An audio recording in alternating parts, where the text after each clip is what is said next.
మనం మన మనం చదివేటటువంటి పుస్తకాలు, మనం చూసేటటువంటి మీడియా, మనం చూసేటటువంటి సీరియల్స్, లేకపోతే మనం చూసేటటువంటి సినిమాలు, మనం చదివేటటువంటి నవలలు, మనకు ఈ రోజుల్లో మా పాప ఒకరోజు వచ్చి ఒక 2 సంవత్సరాల క్రితం, ఇప్పుడు 10వ తరగతిలో ఉంది, 2 సంవత్సరాలంటే 8వ తరగతిలో నా దగ్గరికి వచ్చి నేను రామాయణం చదవాలనుకుంటున్నాను అని అనింది. ఎందుకు అని అంటే మా పుస్తకాల్లో పాఠ్యాంశాల్లో అదొక కంపల్సరీ థింగ్ అనమాట, అది చదవాల్సిందే అని అన్నప్పుడు నేను సరే అని దగ్గరుండి రామాయణం తీసుకొని వచ్చి ఏమాత్రము జంకకుండా ఉన్నట్లుగా అంతా చదువుతూ ఆమెతో మాట్లాడుతూ ఉన్న సమయంలో ఆమెకు చాలా ప్రశ్నలు కలిగాయి. ఇదేంటి ఇలా ఉంది, ఇదేంటి ఇలా ఉంది, మనిషి కదా, మనిషి కాదా, ఇలాంటి ప్రశ్నలు. ప్రభు అయిన యేసుక్రీస్తు నామములో మీ అందరికీ శుభములు తెలియజేస్తున్నాను. డ్యూటెరానమీ చాప్టర్ 8 వర్స్ 3, ద్వితీయోపదేశకాండం 8వ అధ్యాయం 3వ వచనం నుంచి ఈరోజు మన అధ్యయనాన్ని మొదలు పెట్టుకుందాము. ద్వితీయోపదేశకాండం 8వ అధ్యాయం 3వ వచనం. ఆహారం వలనే కాక యెహోవా సెలవిచ్చిన ప్రతి మాట వలన నరులు బ్రతుకుదురని నీకు తెలియచేయుటకు ఆయన నిన్ను అణచి నీకు ఆకలి కలుగు చేసి నీవే గాని నీ పితరులే గాని ఎన్నడెరుగని మన్నాతో నిన్ను పోషించెను. ఈ 40 సంవత్సరములు నీవు వేసుకున్న బట్టలు పాతగిలలేదు, నీ కాలు వాయలేదు. ఒకడు తన కుమారుని ఎట్లు శిక్షించెనో అట్లే నీ దేవుడైన యెహోవా నిన్ను శిక్షించువాడని నీవు తెలుసుకొని ఆయన మార్గముల్లో నడుచుకున్నట్లును ఆయనకు భయపడినట్లును నీ దేవుడైన యెహోవా ఆజ్ఞలను గైకొనవలెను. చాలు. చిన్న ప్రార్థన. కృపగలిగిన తండ్రి, మీరు మాతో మాట్లాడండి. మీ మాట మమ్మల్ని బ్రతికిస్తుంది, మీ మాట మమ్మల్ని జీవింపచేస్తుంది. జీవము కలిగినటువంటి వాక్యమును, జీవము కలిగినటువంటి మా ప్రభువు మాతో మాట్లాడుతూ ఉన్నప్పుడు ఒళ్ళు దగ్గర పెట్టుకుని జాగ్రత్తగా మీ మాటలను అర్థం చేసుకుని మేము బ్రతుకున్నట్లు, మీ వైపుకు తిరుగునట్లు మాకు సహాయం చేయమని యేసునామమున ప్రార్థిస్తున్నాం తండ్రి, ఆమేన్. మనకు దేవుని వాక్యము ఒక దృక్పథము వంటిది అని చూసుకున్నాం. ఏది కళ్ళకు పెట్టుకుంటే ప్రపంచం అలాగే కనిపిస్తుంది. వాక్యం అనేది మన కళ్ళకు దృక్పథం అయితే ప్రపంచమంతా కూడా దేవుని యొక్క దృక్పథంలో మనం చూస్తాం అన్న విషయాన్ని మనం చూసుకున్నాం. అలాగే దేవుని యొక్క దృక్పథంలో మనం చూసినప్పుడు మనిషి మనిషిగా మారతాడు, మనిషి అవుతాడు అన్న విషయాన్ని మనం చూసాం. మనం మనుషులం కాదా అని ఆలోచించినప్పుడు మనం మనుషులమే కానీ మృగప్రాయులముగా, పశుప్రాయులముగా బ్రతుకుతున్నాం అన్న విషయాన్ని కూడా చూసాం. మనలో కొందరికి పశువులుగా బ్రతకటం అంటే ఇష్టం అని చూసాం. చిన్న బిడ్డలు, నేను ఇప్పుడు ఈరోజు పిల్లిని అవ్వాలనుకుంటున్నాను అన్న ఉదాహరణ మీకు చెప్పాను. ఒక పురుషుడు, ఒక అబ్బాయి, ఒక టీనేజర్, నేను ఈరోజు అమ్మాయిలాగా బ్రతకాలనుకుంటున్నాను అన్న ఉదాహరణ నేను మీకు చూపించాను. ఇది చదువుకోనటువంటి సమాజంలో జరిగింది కాదు. అమెరికా దేశంలో, చదువుకుంటున్నటువంటి కుటుంబాల్లో స్కూలుకు వెళ్ళేటటువంటి అబ్బాయి యొక్క ప్రతిస్పందన. సో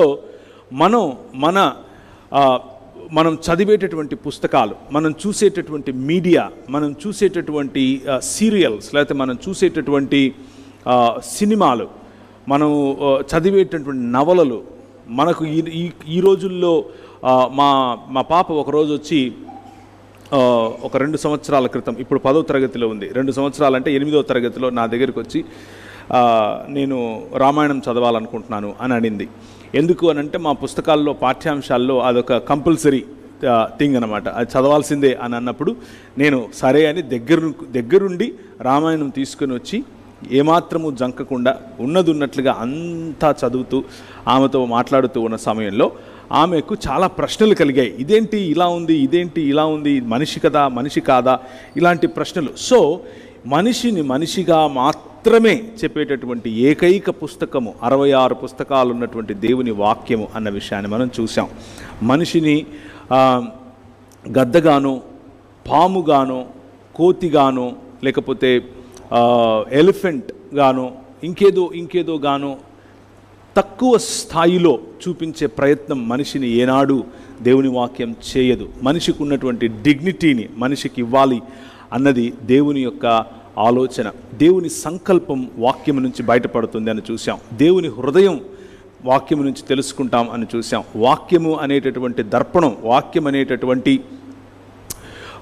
ఈ దృక్పథం దేవుని యొక్క హృదయాన్ని, సంకల్పాన్ని మనకు తెలియజేసినప్పుడు మనిషి ఈ సృష్టిలో ఏమై ఉన్నాడో తెలుసుకుని సాటి మనిషిని ప్రేమిస్తూ సాటి మనిషితో కలిసి జీవించేందుకు చేసే ప్రయత్నాన్ని మనం చూసాం. ఇది కేవలము 66 పుస్తకాలు ఉన్నటువంటి బైబిల్ గ్రంథంలో మాత్రమే దొరుకుతుంది అన్న విషయాన్ని చూసాం. కనుకనే వాక్యం అంతటి యొక్క సారాంశం ఏమిటి అని ప్రభువైన యేసుక్రీస్తు దగ్గరికి ఒక వ్యక్తి వచ్చి అడిగినప్పుడు ఆయన ఒక్క మాటలో లేకపోతే 2 మాటల్లో చెప్పాడు. నీ దేవుడైన యెహోవాను నీ పూర్ణ ఆత్మతోనూ, పూర్ణ శక్తితోనూ, పూర్ణ వివేకముతో ప్రేమించాలి, ఆరాధించాలి, లేకపోతే సేవించాలి. 3టికి వాడిన పదం ఒకటే, అవద అన్నటువంటి హెబ్రూ పదము. అలాగే నిన్ను వలె నీ పొరుగు వాణ్ణి ప్రేమించాలి అన్నటువంటి మాట. This is what Christianity is. క్రైస్తవం అన్నది దేవునికి మరియు మనిషికి సంబంధించిన 2 రకాలైనటువంటి డైమెన్షన్స్లో ఉంటుంది. కానీ దురదృష్టం ఏమిటి అని అంటే ఈరోజు క్రైస్తవం అనేది ఒక మతం అయిపోయింది. మతంలో బ్రతుకుతున్న వాళ్ళు కేవలం పైకి మాత్రమే చూడటం నేర్చుకుంటున్నారు, పక్కకు చూడటం నేర్చుకోలేకపోతున్నారు. పైకి మాత్రమే నేను మాత్రమే, నేను నా దేవుడు, నీతో నాకు పని లేదు, నా దేశంతో నాకు పని లేదు, నా సమాజంతో నాకు పని లేదు, నా కుటుంబంతో నాకు పని లేదు, ఎవడెలా చస్తే నాకేంటి, నేను, నా దేవుడు, నా భక్తి, నా ప్రార్థన. ఇదే ఒక రకమైనటువంటి మతోన్మాదం. ఇది ప్యాసివ్ మతోన్మాదం, యాక్టివ్ కాదు. యాక్టివ్ అంటే ఆ మతం కోసం గొడవలు వగైరాలు చేస్తారు, బయటకు వెళ్ళి కొట్లాడతారు. కానీ ఈ మతోన్మాదం ఏం నేర్పిస్తుందంటే అదంతా నీకొద్దు, నీకు అసలు ప్రపంచమే వద్దు, నువ్వు నీ భక్తి, నువ్వు చప్పట్లు కొట్టు, చచ్చిపోతే పైకి పరలోకానికి వెళ్ళిపోతావు చాలు అని చెప్పేటటువంటి మతం. జాగ్రత్త పడాలి. మన వాక్యము అనేది ఇచ్చే దృక్పథము క్రిస్టియానిటీ, అదే Christ is about God and man. దేవుడు మరియు మనుష్యుడు, ఈ రెండిటి యొక్క బ్యాలెన్స్ స్ట్రైక్ చేయటమే క్రైస్తవ దృక్పథం. ఆ దృక్పథం నుంచి కొన్ని విషయాలు మీకు చెప్పే ప్రయత్నం చేస్తాను. దేవుని వాక్యము యొక్క ప్రాశస్తత, దేవుని వాక్యము మనకు తెలియకుండానే మన నరనరాలలో మనకు న్యాయాన్యాయాలను ఎలా నిర్దేశించింది, న్యాయాన్యాయాల యొక్క పునాదిని మన జీవితాలలో ఎలా వేసింది, నిచ్చెన మెట్లుగా ఉండాల్సినటువంటి సమాజాన్ని ఫ్లాట్గా అందరూ సమానము అన్నటువంటి న్యాయ వ్యవస్థ వైపుకు ఎలా తీసుకొని వచ్చింది. బ్రదర్హుడ్, ఫ్రాటర్నిటీ, లిబర్టీ, ఫ్రీడమ్ ఇలాంటి పదాలకు ఎలా అర్థం ఇచ్చింది, అలాంటి విషయాలు ఈరోజు చూసే ప్రయత్నం చేస్తాం. అలాంటి విషయాలు చూడటానికి ముందుగా లైఫ్, జీవితం అన్న విషయాన్ని నేను మీ ముందుకు ఉంచుతున్నాను. ఎందుకు అని అంటే when there is no life nothing matters. ప్రేమ, దోమ, న్యాయం, అన్యాయం ఇవేవి కూడా బ్రతికి ఉండకపోతే, జీవితం లేకపోతే వీటి యొక్క మతలబు ఉండదు, వీటి యొక్క అసలు ఇట్స్ ఎ నాన్ సెన్స్. కాబట్టి ముందు జీవితం ఉండాలి. దేవుడు ఏమంటున్నాడు అని అంటే మనిషి బ్రతుకు కేవలము తిండి చేత కాదు, కేవలం తింటే నువ్వు బ్రతుకుతావు అని అనుకుండేవు. మీకు ఒక విషయం తెలుసో తెలీదో, మనం తిన్న వెంటనే మన శరీరంలో దాదాపు కొన్ని కోట్ల, లక్షలు కాదు, కొన్ని లక్షలే పెట్టుకుందాంలేండి, కొన్ని లక్షల సెల్స్ అంటే కణాలు చచ్చిపోతాయి. మనం తిన్న తిండిని అరిగించడానికి చచ్చిపోతాయి. అంటే డెత్ అన్నది మన జీవితంలో ప్రతిరోజు సంభవించేటటువంటి అంశం. మనం ఏదో ఒకరోజు చచ్చిపోతాం అని కాదు. బైబిల్ అంటుంది ఆదికాండం 1వ అధ్యాయంలో, ఈ పండు ఏ రోజైతే నువ్వు తింటావో ఆ రోజు నువ్వు చస్తావు అని చెప్తుంది. అంటే మువ్వత్ వా మౌత్ అన్నటువంటి మాట వాడారు హిబ్రూ భాషలో. దానికి అర్థం ఏమిటి అని అంటే you shall continue to die అని అర్థం.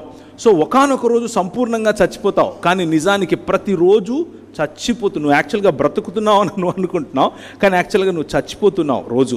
Every day you are dying little by little. So నీ కణాలు రోజుకు అన్ని చచ్చిపోతున్నాయి, అన్ని లక్షల్లో చచ్చిపోతున్నాయి. కానీ నిజమైన బ్రతుకు నా మాటల్లో ఉంది అని దేవుని వాక్యం చెప్తున్నాడు. It's not just the bread that makes you that keeps you alive, but it is the word of God that comes out of his mouth. దేవుని నోటి నుంచి వచ్చే ప్రతి మాట మనిషిని జీవింపచేస్తుంది, బ్రతికిస్తుంది. కేవలం బ్రతికించటం కాదు, గౌరవంగా బ్రతికిస్తుంది, మనిషిగా బ్రతికిస్తుంది. ఆ బ్రతుకును గురించినటువంటి మాటలు, లేకపోతే మానవ జీవన ప్రమాణాలు గురించినటువంటి మాటలు కేవలము 66 పుస్తకాలు ఉన్నటువంటి బైబిల్ గ్రంథంలో మాత్రమే దొరుకుతాయి. మాత్రమే అన్న పదాన్ని మీరు గుర్తుంచుకోండి, ఇంకెక్కడా దొరకవు. సైన్స్, ఆంథ్రోపాలజీ, మీ ఇష్టం వచ్చినటువంటి శాస్త్రం తీసుకురండి, వాటిలో మంచంతా కూడా బైబిల్ యొక్క పునాదులలో నుండే వచ్చి ఉంటుంది. లేదు, మిగిలిన పర్వర్షన్ అంతా కూడా కేవలము లోక జ్ఞానం ఉంటుంది, అది మనకు హెల్ప్ఫుల్ కాదు. నేను చాలా ట్రై చేసి చూశాను, ఇట్ ఈజ్ నాట్ సో. దేవుని వాక్యము మనలను బ్రతికింపచేసేది. దేవుని వాక్యం, దేవుని నోట నుంచి వచ్చిన ప్రతి మాట కారణం చేత మనం బ్రతుకుతాం. మన బ్రతుకులో నిజమైనటువంటి జీవం కలుగుతుంది. నిజమైనటువంటి జీవం కలిగేటటువంటి ఆ మాటలు ఈరోజు మనం చూడబోతున్నాం. ప్రియమైనటువంటి దేవుని సంగమా, హెబ్రీయులకు రాసిన పత్రిక 4వ అధ్యాయము 12వ వచనం చూడండి. Hebrew 4:12. For the word of God is like a two-edged sword and sharper than any double-edged sword. It penetrates even to the dividing soul and spirit. అని దేవుని వాక్యం గురించి అక్కడ ఉంటుంది. దేవుని వాక్యం సజీవమై బలము గలదై రెండంచులు గల ఎటువంటి ఖడ్గమునకును కంటెను వాడిగా ఉండి ప్రాణాత్మలను కీళ్లను మూలుగను విభజించునంత మట్టుకు దూరుచు హృదయము యొక్క తలంపులలో ఆలోచనలను శోధించుచున్నది. ఆదికాండం 5వ అధ్యాయం 6వ వచనం చూస్తే మానవుని యొక్క పరిస్థితి ఏంటంటే, ఈ మానవుడు వాడి హృదయములలోని తలంపులలోని ఆలోచనంతా కేవలము చెడ్డది అని ఉంటుంది. నరుల చెడుతనం భూమి మీద గొప్పదనియు వారి హృదయం యొక్క తలంపులలోని ఊహ అంతయు ఎల్లప్పుడూ కేవలము చెడ్డది యెహోవా చూచి. So this is what is the consequence of rejecting God. దేవునిని తిరస్కరించటం కారణం చేత మానవుని యొక్క ఆలోచన, మానవుని యొక్క దృక్పథం, మానవుని యొక్క జీవన విధానం, మానవుని యొక్క ఆలోచనలు, మానవుని యొక్క ఊహ, మానవుని యొక్క ప్రతి అణువు కూడా ఏమైంది? కేవలము నిరంతరము చెడ్డది అయింది. కానీ దేవుని వాక్యము ఆ చెడుతనము నుంచి, ఆ మరణము నుంచి, ప్రతిరోజు చనిపోయే ఆ ఊహ నుండి, ప్రతిరోజు చనిపోయే ఆ పరిస్థితి నుండి, ఇప్పుడు మళ్ళీ హెబ్రీ 4:12 చదవండి. మనిషి యొక్క ఆలోచనలోని చదవండి మళ్ళీ హెబ్రీ 4:12. వాక్యము సజీవమై బలము గలదై రెండంచులు గల ఎటువంటి ఖడ్గము కట్టెను వాడిగా ఉండి ప్రాణాత్మలను కీళ్లను మూలుగను విభజించినంత మట్టుకు, ప్రాణమును ఆత్మను కీళ్లను విభజించినంత మట్టుకు, అంటే కనిపించేది మాత్రమే కాదు, కనిపించని వాటిని కూడా పెనిట్రేట్ చేయగలుగుతుంది ఈ వాక్యము. నీ హృదయంలోని అంతరంగంలోనికి కూడా ఈ వాక్యము వెళ్ళగలుగుతుంది. కంటిన్యూ. హృదయం యొక్క తలంపులలోని ఆలోచన కూడా శోధిస్తుంది. ఎందుకంటే పతన స్థితిలో హృదయంలోని ఆలోచన కేవలము ఎల్లప్పుడూ చెడ్డగా ఉంది. కాబట్టి ఈ హృదయంలోని ఆలోచనలోని ఊహలలోని ప్రతి ఒక్కదాన్ని కూడా శోధించగల శక్తి దేవుని వాక్యానికి, దేవుని మాటకు ఉంది. ఒక్క మాట చేత సృష్టించిన దేవుడు ఆ మాటను నీ హృదయాన్ని బాగు చేసే పనికి ఇచ్చాడు. నీ హృదయాన్ని తిరిగి కట్టే స్థితికి ఇచ్చాడు. నిన్ను తిరిగి మానవుడిగా నిర్మించటానికి ఈ వాక్యమును నీ చేత పెట్టాడు. ఈ వాక్యం 66 పుస్తకాలు ఉన్నటువంటి ఈ బైబిల్ గ్రంథం నీ చేతికి రావటానికి కొన్ని వేల మంది హతసాక్షులు అయ్యారు. కొన్ని వేల మంది రోడ్డు మీదకి తీసుకుని వచ్చి వాళ్ళ మీద కిరసనాయిల్ పోసి, కిరసనాయిల్ కాదు ఆ రోజుల్లో తారు, రోడ్డుకు తారేస్తాం కదా, ఆ తారు పోసి వాళ్ళను కాల్చి చంపారు. వాళ్ళ తలలను కాగడాలుగా వాడారు. వాళ్ళ తలలను కాగడాలుగా వాడారు ఆ రోజుల్లో. రోమా సంస్కృతి మరియు రోమా సంస్కృతి మొత్తం కూడా దేవుని వాక్యము చేత ప్రభావితం చేయబడిన తర్వాత మెల్లిమెల్లిగా మతం దూరింది. మతం మనిషిని మృగంగా మారుస్తుంది. మతం ఈ నెత్తికెక్కిన తర్వాత ఆర్గనైజ్డ్ రిలిజన్, లేకపోతే ఇలా ఒక హైరార్కీ ఉండేటటువంటి మత సాంప్రదాయాలు క్రైస్తవ సంఘంలోనికి చొరబడిన తర్వాత అది బైబిల్ గ్రంథాన్ని ప్రజల చేతికి రానివ్వకుండా ఆపింది. పంతులు తత్వాన్ని అరువు తెచ్చుకుంది. పంతులు తత్వాన్ని అరువు తెచ్చుకున్నటువంటి క్రైస్తవ సమాజం నువ్వు లేమ్యాన్, నేను పయస్ అని చెప్పటం మొదలుపెట్టింది. పయస్గా ఉన్న నాకు మాత్రమే బైబిల్, నీకు కాదు, నేను చదివి దాని అర్థం నేను నీకు చెప్తాను అని చెప్పటం మొదలుపెట్టింది.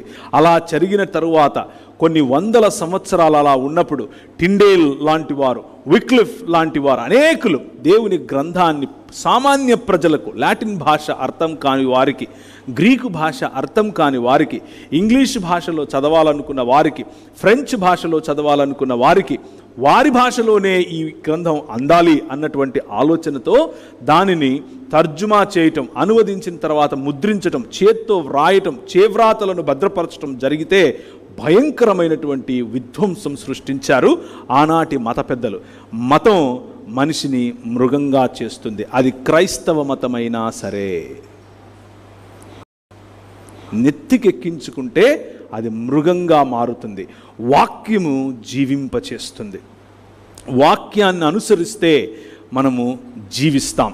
వాక్యాన్ని అనుసరిస్తే మనము ఆయన యొక్క జీవములో నిజమైన పునరుత్థానములో పాల్పంపులు పొందుతాం.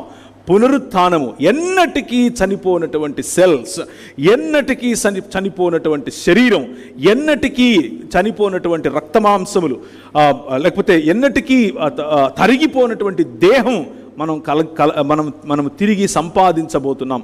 అదే గాస్పల్.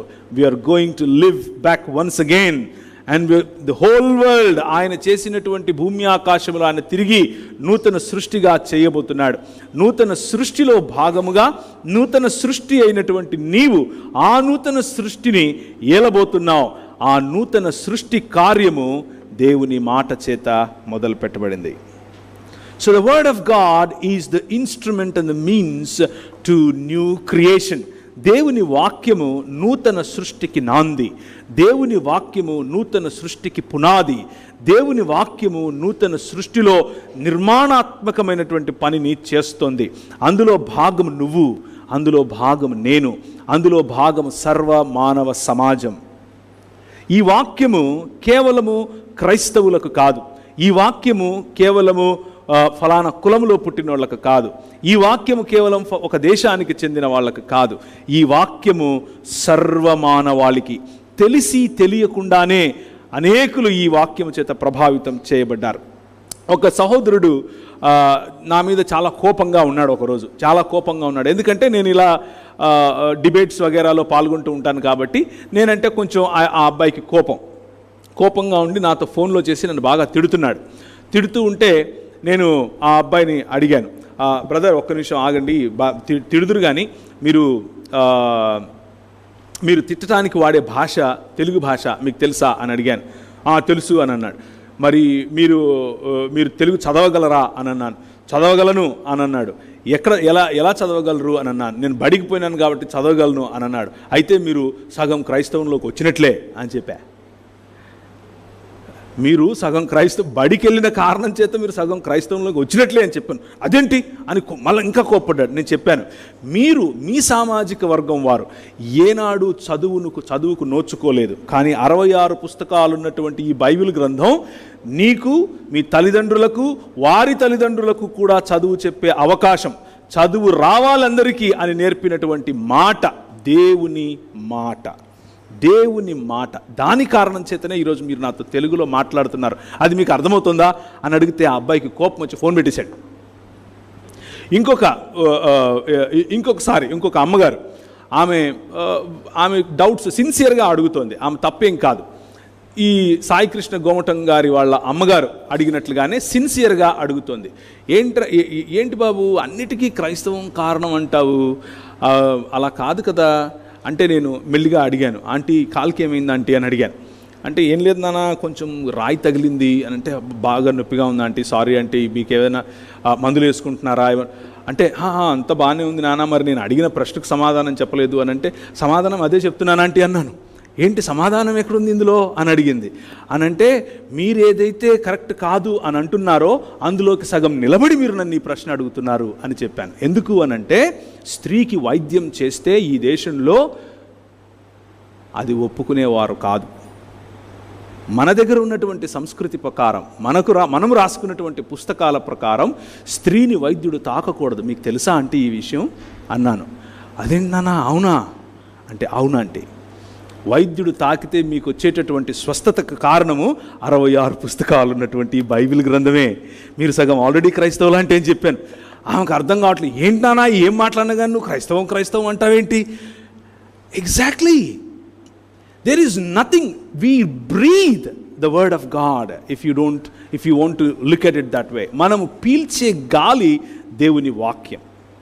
మనం పీల్చే గాలి దేవుని వాక్యం. ఎందుకు ఆ మాట అంటున్నాను అని అంటే, everything in this world is thoroughly influenced by the ideology of the scriptures. దేవుని వాక్యము యొక్క దృక్పథముతో, భావజాలముతోనే ఈ ప్రపంచము నిండిపోయింది. కారణం ఏమిటి అని అంటే, ఈ 66 పుస్తకాలను మోసుకొచ్చినటువంటి క్రైస్తవ సమాజానికి ప్రతినిధులైనటువంటి మిషనరీలు, క్రైస్తవ సమాజ ప్రతినిధులైనటువంటి దైవ సేవకులు, అపోస్తలులు పంపగా వచ్చినటువంటి వారి శిష్య బృందం పంపగా వచ్చినటువంటి వారి శిష్య బృందం పంపగా వచ్చినటువంటి అలా మీరు, నేను. ఈరోజు మనం దేన్నైతే నామ్ అనుకుంటున్నామో, ఈరోజు మనం దేన్నైతే క్యాజువల్గా తీసుకుంటున్నాము, అవును కదా, అదంతే కదా అంటున్నాము, అది ఒకానొక సమయంలో అనేకులు పోరాడి తెచ్చుకున్నది అన్న విషయం మనకు తెలియకపోవచ్చు. ఆ పోరాటం పేరే వాక్యమును అనుసరించే క్రైస్తవం. ఆ పోరాటం పేరే 66 పుస్తకాలు ఉన్నటువంటి బైబిల్ గ్రంథం. సో హిస్టారికల్గా కొన్ని విషయాలు మనం ఈరోజు చూస్తాం. అయితే మనిషి యొక్క ఊహలలో మనిషి యొక్క ఆలోచనలను సైతం చీల్చగలిగినటువంటి, శోధించగలిగినటువంటి శక్తి ఈ వాక్యానికి ఉంది. ఈ వాక్యము నీ చేతిలో ఉంటే, ఈ వాక్యమును గనక నువ్వు కరెక్ట్గా అర్థం చేసుకుంటే, రిలీజియస్గా కాదు, మత ప్రాతిపదికన అంటే పరలోకం పోవటానికి ఫార్ములాలు వెతుక్కోవాలి అని అంటే మీ కర్మ, ఇక వెతుక్కుంటూనే ఉంటారు మీరు. అది కాదు నేను చెప్పేది. నిజమైన మానవ జీవితం, యేసును పోలిన జీవితం, యేసును పోలిన శరీరం, యేసును పోలిన పునరుత్థానం, యేసును పోలిన సమాజం, యేసును పోలినటువంటి విప్లవం, యేసును పోలినటువంటి మానవత్వం మీకు కావాలి అనంటే, అంత పవర్ఫుల్ లైఫ్ మీరు జీవించాలి అని అనుకుంటే వాక్యం మీ చేతికి తీసుకోండి. This will transform you. అది మీ జీవితాన్ని ఎంతగా మారుస్తుంది, ఎంతగా ప్రభావితం చేస్తుంది అని అంటే, you can never imagine how powerful you become once you take this word of God in to your hands. 2వ తిమోతికి రాసిన పత్రిక 3వ అధ్యాయం 16వ వచనం. మానవ సమాజాలకు నిర్ణయాలు చేసే వారి హృదయాలను శోధించగలిగినటువంటి ఈ వాక్యము మానవ సమాజానికి అవసరమైనటువంటి శిక్షణ, మానవ సమాజాలకు అవసరమైనటువంటి 3:16 2వ తిమోతి, మానవ సమాజానికి కలిగిన ప్రతి లేఖనము, దైవావేశము వలన కలిగిన ప్రతి లేఖనాన్ని మనం చదవాలి. అది ఉపదేశించటానికి ఉపయోగపడుతుంది, దండించటానికి ఉపయోగపడుతుంది, తప్పుదిద్దటానికి ఉపయోగపడుతుంది, నీతి యందు శిక్షణ కోసం కూడా ఉపయోగపడుతుంది, ప్రయోజనకరమైనది. ఈ వాక్యమును మనం చదువుతున్నాం. ఈ వాక్యము యొక్క ప్రయోజనం ఇది, ఈ వాక్యం యొక్క ప్రాధాన్యత ఇది. To build lives, to build communities, to build. ఒకసారి ఒక సహోదరుడితో మాట్లాడుతున్నాను, ముస్లిం సహోదరునితో. ఆయన నాతో మాట్లాడుతూ, నేను చెప్పాను కదా నిన్న, చాలా సంవత్సరాలు నేను ముస్లింల మధ్య పనిచేశాను, ముస్లింల మధ్య యేసుక్రీస్తు యొక్క సువార్తను ప్రకటించాను. చాలా పెద్ద పెద్ద వాళ్ళతో కూడా ప్రకటించాను. మీరు టీవీలలో చూసే ఉంటారు జాకీర్ నాయక్ అనేటటువంటి వ్యక్తిని. ఆ జాకీర్ నాయక్ అనే వ్యక్తిని వెళ్ళి నేను నా స్నేహితుడు వాళ్ళ ఆఫీస్లో కూర్చొని పిలిచాం, మీరు రండి, మీరు వస్తే కనుక మనం పబ్లిక్గా అందరి ముందు యేసుక్రీస్తు దేవత్వం గురించి లేకపోతే బైబిల్ గురించి మాట్లాడదామని. ఆయన ఒప్పుకోలేదు మాతో మాట్లాడటానికి, ఆ కథ వేరు. కానీ సో నేను అలా మాట్లాడుతూ ఉన్న సమయంలో ఒక ముస్లిం సహోదరుడు నన్ను అన్నాడు, మీ దేవుడు ఒకటా మూడా అని అడిగాడు. ఒకటా మూడా అంటే వాట్ డూ యూ మీన్ అని అన్నాను. మీరు కొందరేమో ముగ్గురు అంటారు, కొందరేమో ఒకడంటారు, ఒకడో మూడో కూడా ముందు తేల్చుకోండి మీరు, ఆ తర్వాత మాతో మాట్లాడండి అన్నాడు. నేను అడిగాను, మీ దేవుడు ఒకడేనా అంటే అవును ఒకడే అన్నాడు. అయితే మీ దేవుడు ఒంటరివాడా అని అడిగాను. అదేంటి ఒకడే అంతే, ఒంటరి ఏంటి అన్నాడు. That's the difference my brother. అడిగాను, జస్ట్ ఇమాజిన్, ఒకసారి ఆలోచించండి, సృష్టి లేదు, దేవదూతలు లేరు, మనుషులు లేరు, ఏమీ లేదు, దేవుడు ఒక్కడే ఒంటరిగా ఉన్నాడా అని అడిగాను. ఎంతకాలం ఉన్నాడు? ఆయన ఇలా చూస్తూ ఉండిపోయాడు. ఆయన ఎప్పుడూ ఉన్నాడు, ఒంటరిగానే ఉన్నాడు అన్నాడు. సో ఆయన ప్రేమ నేర్చుకున్నాడా అని అడిగాను. ప్రేమ నేర్చుకోవటం ఏంటి అన్నాడు. ఇంకొక వ్యక్తి లేనిదే ప్రేమ ఎలా తెలుస్తుంది అని అడిగాను. ఇంకొక వ్యక్తి లేనిదే ప్రేమ ఎలా ప్రకటిస్తాడు అని అడిగాను. ఆయన మాటలు నేర్చుకున్నాడా, భావ ప్రకటన నేర్చుకున్నాడా, అంటే ఆయన సృష్టి పైన ఆధారపడ్డాడా ప్రేమించటం కోసం? ఆయన ప్రేమించాలంటే ఆయనకు సృష్టి చేసుకునే కర్మ పట్టిందా? ఆయన సృష్టించందే ఆయన ప్రేమించలేడా? ఆయన సృష్టించందే న్యాయం తీర్చలేడా? న్యాయం అన్న కాన్సెప్ట్ అసలు తెలుసా ఒంటరివాడికి అని అడిగాను. ఆయన బ్రదర్ నాకు టైం అవుతుంది మళ్ళీ మాట్లాడతా అన్నాడు. కానీ మన దేవుడు కమ్యూనిటీ అన్న పదం, కమ్యూనిటీ, ఈ వాక్యం మనకు నేర్పేది ఏమిటి అని అంటే మానవ సమాజం, community, unity as one unit, ఒక్క యూనిట్గా ఇంతమందిమి రావడానికి గల కారణం ఏమిటి అని అంటే, మానవ సమాజమును దేవుడు ఆదం అని పిలవటానికి గల కారణం ఏమిటి అని అంటే ఒక్క దేవుడు కానీ ఆయన ముగ్గురు వ్యక్తులుగా ఉనికిలో ఉండటం. దాని కారణం చేతనే గౌరవము అన్నది మన దేవుని హృదయంలో అనగా వాక్యములో ఒకరి పట్ల ఒకరికి గౌరవం అన్నది కనిపిస్తుంది. అలాగే న్యాయం అన్నది ఒకరిని ఒకరు న్యాయవంతంగా ఎలా ట్రీట్ చేసుకోవాలి అన్నది కనిపిస్తుంది. ప్రేమ, మొదటి యోహానులో చెప్పినట్లుగా మన దేవుడు ఏమై ఉన్నాడు? ప్రేమ అయి ఉన్నాడు. ఆయన కేవలం ప్రేమించేవాడు మాత్రమే కాదు, ప్రేమ అయి ఉన్నాడు. ఆయన నిలువెల్లా ప్రేమే.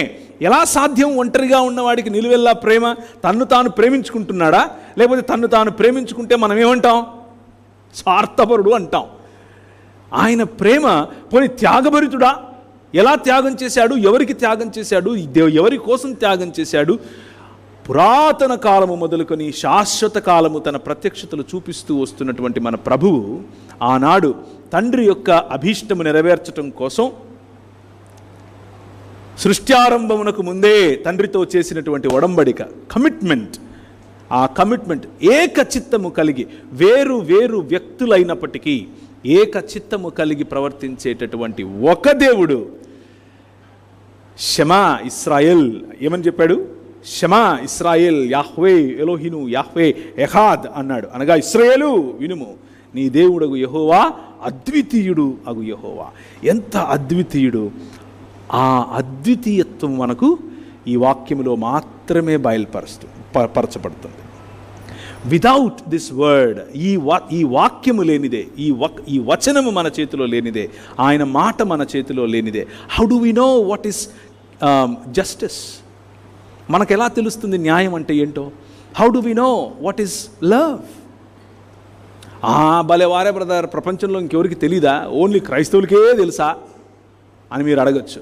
Well, that's the truth. ఎందుకంటారా? ఒకసారి ఆలోచించండి. రోమీయులకు రాసిన పత్రిక వెళ్ళకండి, నేను అది చెప్పట్లేదు. రోమా సామ్రాజ్యం, రోమీయులు ఈ ప్రపంచాన్ని ఒకనాడు ఏలేవారు. ముఖ్యంగా మన ప్రభు అయిన యేసుక్రీస్తు ఈ లోకంలోనికి క్రీస్తుగా లేకపోతే మానవుడిగా అవతరించి వచ్చినప్పుడు, మానవుడిగా ఆయన జన్మించి వచ్చినప్పుడు రోమా సామ్రాజ్యము ఆనాటి all roads leads to Rome అన్నటువంటి మాట ఆ రోజుల్లో విస్తరించింది. అంటే రవి అస్తమించని బ్రిటిష్ సామ్రాజ్యం అని మొన్నటిదాకా వీళ్ళు ఏదైతే అనుకున్నారో అది వాళ్ళు 2000 సంవత్సరాల క్రితమే చేసేశారు. ఓకే, 2000 సంవత్సరాల క్రితమే చేశారు రోమీలు.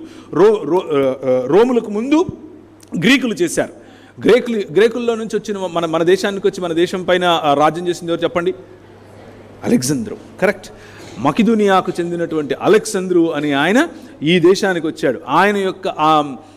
ఆయన యొక్క మంత్రివర్గంలో ఒకడైనటువంటి సెల్యూకస్ మన దేశంలో ఉన్నటువంటి గుప్తుల యొక్క పిల్లలతో పెళ్లి చేసుకుని, మౌర్యుల గుప్తుల ఎనీవేస్, వాళ్ళ ద్వారా వచ్చినటువంటి వాళ్ళే శకులు, వాళ్ళ ద్వారా శకులు, శుంగులు ఇలాంటివన్నీ మెల్లిమెల్లిగా చాలా జాతులు వచ్చాయి. వారు క్షత్రియులుగా ఇక్కడ చలామణి అయ్యారు. This is all history. మనం తర్వాత కూడా మాట్లాడుకోవచ్చు. బట్ ఎందుకు ఆ మాట చెప్పాను అనంటే, ప్రతి ఇలాంటి అన్ని సమాజాల్లో ఉండేవాళ్ళు కూడా వారి భావజాలాలను ప్రపంచంలో విస్తరింప చేయటం కోసం, వారి ఆలోచనలను, వారి దేవుళ్ళు చెప్పినటువంటి వాక్యాలను, వచనాలను, లేకపోతే వాక్యమును, భావజాలమును విస్తరింప చేయటం కోసం ప్రయత్నం చేశారు. అరిస్టాటిల్ అనే ఆయన యొక్క ప్రభావం చేత, అరిస్టాటిల్ నేర్పించినటువంటి మాట, అరిస్టాటిల్ కంటే ముందు ప్లేటో ఉండేవాడు. ప్లేటో నేర్పించినటువంటి మాటల యొక్క ప్రభావంతో అరిస్టాటిల్, మరియు ఆయన యొక్క ప్రభావంతో అలెగ్జాండర్ ఈ ప్రపంచాన్ని, అరిస్టాటిల్ నేర్పించినటువంటి 10 virtues of a human being, ఒక మనిషికి ఉండాల్సినటువంటి 10 సుగుణాలను ఆయన, ఆ 10 నాలో ఉన్నాయి, ఇక I'm ready to win over this world అని అనుకున్నాడు. అలెగ్జాండర్ యొక్క ఫిలాసఫీని, ఆ థాట్ను ఆయన మనసులో ఉంచుకున్నాడు. చాలా యంగ్గా ఉన్నప్పుడే శరీర దారుఢ్యం, లేకపోతే పౌష్టికంగా ఉండటం, మంచిగా ఆలోచించటం, వ్యూహం వేయగలగటం, ధైర్యం కలిగి ఉండటం, ఇవ్వటం, బలహీనతలు లేకపోవటం, ఇలాంటివన్నీ కూడా 10 సుగుణాలను ఆయన ఒక లిస్ట్గా వేసి వెళ్ళు అని అన్నాడు. ఈయన అలెగ్జాండర్ ఆ ప్రభావంతో ప్రపంచాన్ని జయించడానికి ప్రపంచమంతా తిరిగాడు. ప్రపంచమంతా తిరుగుతూ భారతదేశానికి కూడా వచ్చాడు. కానీ ఆయన ఉద్దేశంలో ఏంటి అని అంటే, what ever is more beneficial that belongs to you, what ever is not beneficial you can get rid of it. ఉదాహరణకు, మీ ఇంట్లో ఒక ఆయన, అంటే వాళ్ళు రాసుకునేటటువంటి లేఖలు, వాళ్ళు రాసుకునేటువంటి ఉత్తరాలు, పత్రాలు మనకి ఈరోజు కూడా అందుబాటులో ఉన్నాయి కొన్ని. వాటిని కనుక మనం చూసినట్లయితే వాళ్ళు చాలా క్యాజువల్గా రాస్తారు. ఓహో, గర్భవతిగా ఉందా నీ భార్య, ఓకే, కొడుకు పుడితే కనుక మంచిగా పెంచు, కూతురు పుడితే ఎక్స్పోజ్ చేసేసేయి అని రాసుకున్నారు. సింపుల్గా ఎక్స్పోజ్ చేయటం అని అంటే అర్థం ఏమిటి అని అంటే, ఆమెను చంపేయటం, ఆమెను లేకుండా పోవటం, ఆమెను తీసేయటం. ఎందుకంటే she is not useful to you. అర్థమవుతుందా నేను చెప్పేది? This is a shock for you, right? అలా ఎలా చేస్తారు? Well, it was a norm. గ్రీకులు అలా చేశారు. వారి తర్వాత రోమియోలు అలాగే చేశారు. రోమియోలు చాలా స్పష్టంగా ఒక లా చేశారు, ఒక చట్టాన్ని తయారు చేశారు. ఏమని తయారు చేశారు అనంటే, అది ఎప్పుడు అనంటే క్రీస్తు శకము 250 తరువాత ఆ చట్టం చేశారు. ఎందుకు ఆ చట్టం చేయాల్సి వచ్చింది అనంటే, ఆ రెండు అంటే క్రీస్తు శకము 250 చిల్లర వరకు కూడా క్రైస్తవ ఉద్యమం మెల్లిమెల్లిగా పెరిగింది. దేవుని వాక్యము అనేటటువంటి ఈ వెలుగు మెల్లిమెల్లిగా విస్తరించింది. దాని కారణం చేత వారి సామ్రాజ్యములో వీక్గా ఉన్న వాళ్ళను చంపొచ్చు అన్నటువంటి లేకపోతే వీక్గా ఉన్న వాళ్ళను నువ్వు సాకనవసరం లేదు, చూడనవసరం లేదు, చంపేయచ్చు, you can get rid of them అన్నటువంటి ఆ శాసనాన్ని తిరగరాశారు. ప్రతి మనిషి కూడా నీ ఇంట్లో పుట్టిన ప్రతి వాడిని పెంచి తీరాల్సిందే అన్నటువంటి ఒక శాసనం రోమియోలు చేశారు. మొట్టమొదటిసారి ప్రపంచంలో రోమా సామ్రాజ్యం చేసింది ఆ శాసనం. దానికి ముందు మన దేశంలో మొన్నటి వరకు, ఎప్పటి వరకు, మొన్న 50 సంవత్సరాల క్రితం వరకు, 60 సంవత్సరాల క్రితం వరకు, 70 సంవత్సరాల క్రితం వరకు కూడా చిన్న బిడ్డలను, స్త్రీలైతే, పిల్లలైతే చంపటం అన్నది చాలా సులువుగా చేశారు. మంచినీళ్లు తాగినట్లుగా చేశారు. ఈ రోజుకు కూడా రాజస్థాన్ మరియు ఉత్తరప్రదేశ్ లాంటి ప్రాంతాలలో ఈ రోజుకు జరుగుతుంది. చాలా దూరం అవసరం లేదు, ఈ రోజుకు కూడా జరుగుతుంది. ఏంటి కారణం? ఎందుకని మనం ఈరోజు ఇంత సులువుగా, ఏం ఆడపిల్ల అయితే ఏముంది, బ్రహ్మాండంగా పెంచుకుంటాను అనే మాట మనకు ఎందుకు వస్తుంది? అది మనం ఒక శాసనంగా చదవాల్సిన అవసరం లేదు. ఎందుకు అనంటే, ఇదిగో ఈ 66 పుస్తకాలు ఉన్నటువంటి దేవుని వాక్యం, ఈ దేవుని వాక్యం స్త్రీ అయినా పురుషుడైనా ఒకే గౌరవం అని చెప్పినటువంటి ఈ వాక్యపు వెలుగు ప్రపంచములను ప్రభావితం చేసింది. అరిస్టాటిల్ చాలా కష్టపడ్డాడు, ప్రపంచాన్ని జయించాలనుకున్నాడు, కత్తిచ్చి పంపాడు, చాలా ట్రై చేశాడు. కానీ ఆయన ఫిలాసఫీలో వెలుగు తక్కువైంది. ఎందుకు అనంటే అది లోక మర్యాదే, అది ఈ లోక మర్యాదే. కానీ మన రాజు, వస్తున్నాను అని ప్రకటించినటువంటి రాజు, వచ్చేశాను అని చెప్పినటువంటి రాజు, ఆ రాజు యొక్క వాక్యం ప్రతి స్త్రీకి డిగ్నిటీనిచ్చింది. ఎలా? ఆమె ఎప్పుడు ఎక్కడికి వచ్చి ఏ బావి దగ్గర నీళ్లు తోడుతుందో తెలుసుకుని ఆమె కోసం అంత దూరం నడుచుకుంటూ వెళ్ళి, ఆమె తను ఇప్పుడు బ్రతుకుతున్నది తన భర్తతో కాదని, అంతకుముందు తనకు 5 మంది భర్తలు ఉండేవారని తెలిసి కూడా, ఆమె సమరయురాలని తెలిసి కూడా, ఆమెతో మాట్లాడితే ఈయనను వెలేస్తారని తెలిసి కూడా, ఈయన ఒక రిలీజియస్ లీడర్గా, ముఖ్యంగా పరిసయ్యుడుగా ఉన్నప్పటికీ, ఈయన పరిసయ్యుల కుటుంబంలో పుట్టాడు, మీకు తెలిసిన విషయమే. అలాంటి వారు వాళ్ళని తాకకూడదు, మాట్లాడకూడదు, వాళ్ళను ముట్టుకోకూడదు అని తెలిసి కూడా ఆయన ఆమె దగ్గరికే వెళ్ళి ఆమె చేదిన నీళ్లను ఆయన త్రాగి ఆమె ద్వారా వచ్చినటువంటి మిగిలిన అనేకులకు రక్షణ సువార్తను ప్రకటించి అమ్మా అని పిలిచాడు. చూసారా? That makes the difference. That is God. అది వాక్యము. వాక్యము మనకిచ్చేటటువంటి దృక్పథం సంఘాన్ని, సమాజాన్ని, హృదయాలను కడుతుంది.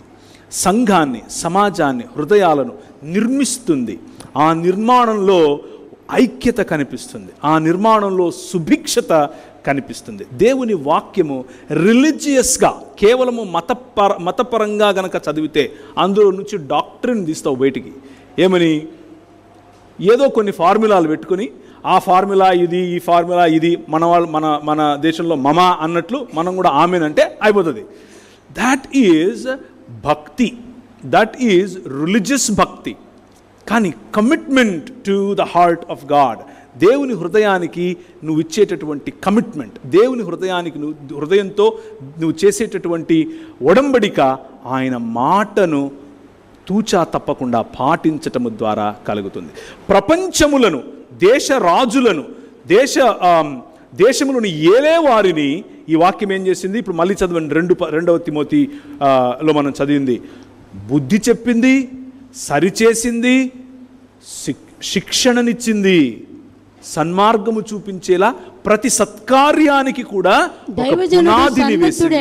ప్రతి సత్కార్యమునకు పూర్ణముగా సిద్ధపడి ఉండునట్లు దైవావేశం వల్ల కలిగిన ప్రతి లేఖనము ఉపదేశించుటకును, ఉపదేశించింది, రాజ్యములకు ఉపదేశించింది వాక్యం, ఖండించుటకును, తప్పుదిద్దుటకును, నీతి యందు శిక్ష చేయుటకును ప్రయోజనకరమైనది. రైట్. ఇది తిమోతికి, ఒక సంఘానికి చెప్పటానికి ఆయన రాశాడు, అది నిజమే. కానీ తిమోతి ఒక సంఘము అనంటే కేవలము 4 గోడల మధ్య కూర్చున్నటువంటి కొంతమంది ప్రజలు అన్నటువంటి దృక్పథంలో పెరగలేదు, ఎవరూ పెరగలేదు. మెల్లిమెల్లిగా రోమన్ కెథోలిసిజం మరియు అలాంటి ఆర్గనైజ్డ్ రిలీజన్స్ కారణం చేత మెల్లిమెల్లిగా మనం మళ్ళీ సినగోగులుగా మారాం. సినగోగుకు సంఘానికి ఉన్న తేడా ఏమిటి అనంటే, సినగోగు అంటే అర్థం ఏంటంటే, యూదులు పిలువబడిన వారు, ఎక్లీసియా అనబడినటువంటి వారు ఒక చోటికి వచ్చి లేఖనములను చదివి పాటలు పాడి ఆరాధించేసి ఆ శనివారం పూట పనులు చేయకుండా ఇంట్లో ఉంటారు, అంటే భక్తితో జీవిస్తారు. అదే మనము చేసి అదే మనము సంఘము అని అనుకున్నాం. కానీ నిజానికి ఎక్లీసియా అన్న పదానికి అర్థం ఏమిటి అనంటే, ఎప్పుడు ఎవరు ఈ పదాన్ని వాడారు అనంటే, ఎక్లీసియా అన్న పదము పాత నిబంధన గ్రంథంలో దేవుడు ఇశ్రాయేలుకు వాడి వారిని ఒక జనాంగముగా, ఒక దేశముగా, ఒక రాజ్యముగా నిర్మిస్తాను అని చెప్పాడు. రాజ్యమున కొరకు లేకపోతే ప్రత్యేకపరచబడినటువంటి జన సమూహమునకు వాడినటువంటి పదం ఎక్లీసియా, పిలువబడిన వారు అన్నటువంటి పదం. ఆ పదం నూతన నిబంధన గ్రంథంలోని మన ప్రభువు ఒకసారి వాడాడు ఎక్లీసియా అన్న పదాన్ని. ఎవరితో వాడాడు? పేతురు వచ్చి ఏమయ్యా ఏమనుకుంటున్నారు నా గురించి అని అంటే, నువ్వు ఏలియావని వాళ్ళని మాట్లాడతాడు.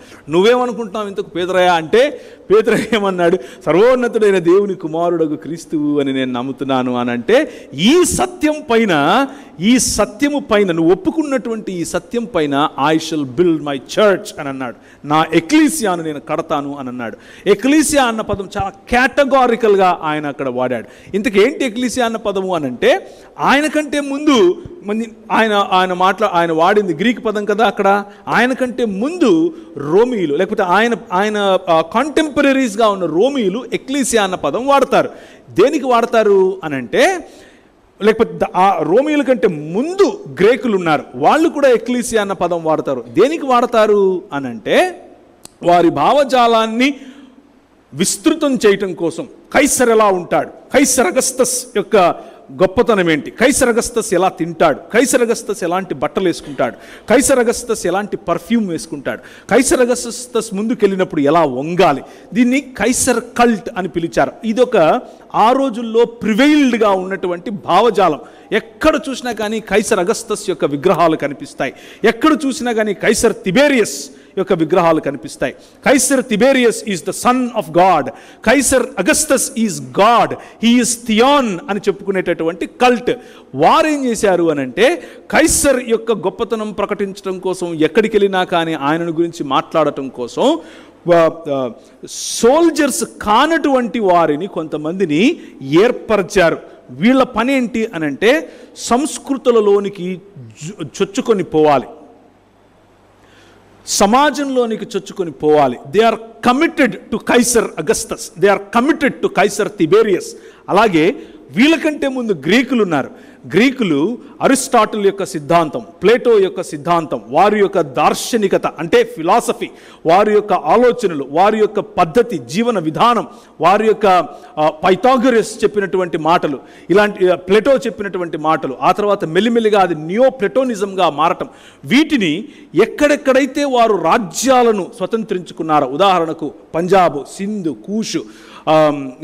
కూషాను, తర్వాత ఆఫ్ఘనిస్తాన్ మన దేశంలో భాగం ఆ రోజుల్లో, అలా కిర్గిస్తాన్, ఎక్కడెక్కడైతే వాళ్ళు ఈ ప్రపంచంలోని దేశాలను, కాన్స్టంటినోపోల్ అంటే ఇప్పుడున్నటువంటి టర్కీ, వీటిని చెరపట్టారు, ఈ రాజ్యాలను ఆక్రమించారో అక్కడక్కడ ఎక్లీసియా అన్నటువంటి ఈ సమాజము చొచ్చుకొని పోతుంది.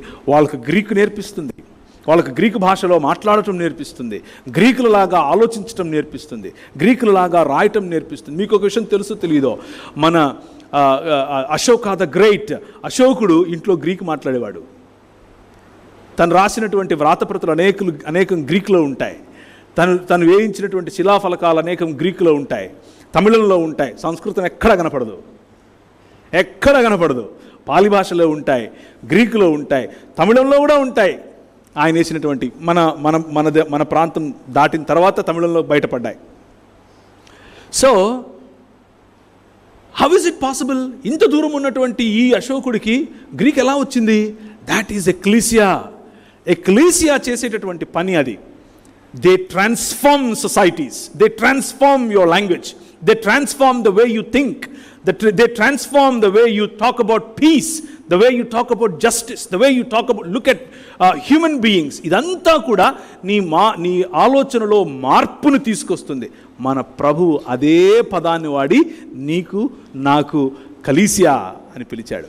మనం అప్పటికే ఆయనకు ఆల్రెడీ, ఆయన ఈ పేతురు నువ్వు అన్న మాట మీద నా సినగోగును కడతాను అన్నాడా? No, synagogue was already there. ఆ సిస్టమ్ ఆల్రెడీ ఉంది. భక్తితో రావటం, లేఖనాలు చదవటం, ఇదంతా తప్పు అని నేను చెప్పట్లేదు సుమా, అవన్నీ కావాలి మనకు. కానీ దానికంటే మించినటువంటి బాధ్యత, దానికంటే మించినటువంటి ఒక విజన్, దానిని మించినటువంటి ఒక దర్శనం మీకు చూపించే ప్రయత్నం చేస్తున్నాను.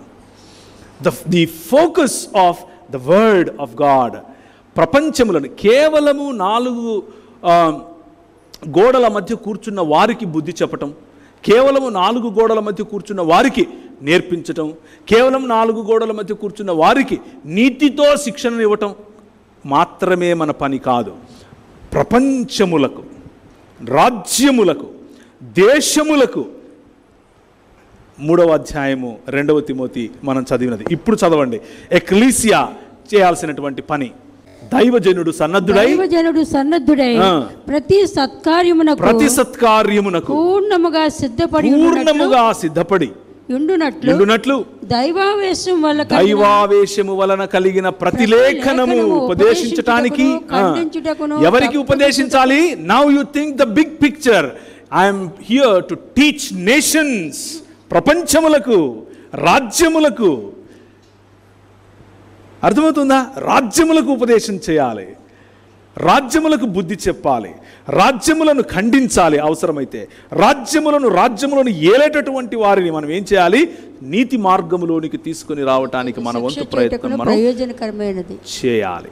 That is the word of God. దేవుని వాక్యం. అది సంకుచితం చేసి దీన్ని కేవలము మతం అనే డబ్బాలో పెట్టి గనక చూస్తే పర్సనాలిటీ డెవలప్మెంట్ అనుకుంటాం. This is just personality development. But if you look at the broad heart of God, మన ప్రభువు యొక్క విశాల హృదయాన్ని గనక మనం చూడగలిగితే, his purposes for communities, his purposes for nations, ఉదాహరణకు యునైటెడ్ నేషన్స్, ఐక్యరాజ్య సమితి, అంతకుముందు నానా జాతి సమితి, సారీ, నేను కొంచెం తెలుగులో కొంచెం వీక్. ఎక్కడి నుంచి వచ్చాయి ఇవి? where did that come from? 2 wars జరిగాయి. where did this unity come from? It is the 66 books of the Bible that gave them the inspiration. No. రాజ్యములు మనలో వివిధత ఉంది, కానీ ఐక్యత సాధ్యం అన్నటువంటి 66 పుస్తకాలు ఉన్నటువంటి బైబిల్ నేర్పిన పాఠం అన్ని దేశాలు ఒక చోటుకు వచ్చి ఒక డాక్యుమెంట్ చదివి ఆ డాక్యుమెంట్ మీద సైన్ చేశాయి. మెల్లిమెల్లిగా రాని వాళ్ళు కూడా రావడం మొదలు పెడుతున్నారు. మెల్లిమెల్లిగా మనలాంటి వాళ్ళు ఉండి కూడా బయటకు వచ్చే ప్రయత్నం చేస్తున్నారు. అండ్ ఈ unity, where did we get it from? మనం చదివినటువంటి వాక్య భాగం. తెలుసో తెలియకో మనం చెప్పే మాట, మనం మాట్లాడే దేవుని వాక్యం, ఇట్ వర్క్స్. అది మార్పు తీసుకొని వస్తుంది.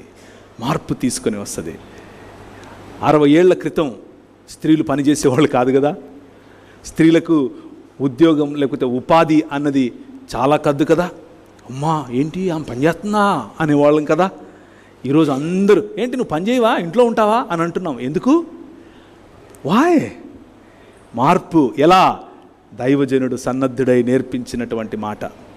మనకు గౌరవం, మన కుటుంబానికి కావలసినటువంటి పోషణ, మన కుటుంబానికి కావలసినటువంటి సంరక్షణ, ఆర్థికంగా మనం ఎలా బలపడాలి, సామాజికంగా మనం ఎలా అభివృద్ధి చెందాలి, దేశ ప్రగతి కోసం నేను ఎలా పాటుపడాలి, ఇవన్నీ ఎక్కడి నుంచి వచ్చాయి? ఇట్ ఈస్ దేవుని వాక్యం, ద వర్డ్ ఆఫ్ గాడ్. 66 పుస్తకాలు ఉన్నటువంటి దేవుని వాక్యం. భక్తి కోసం అవసరమా? ఎస్, అవసరమే.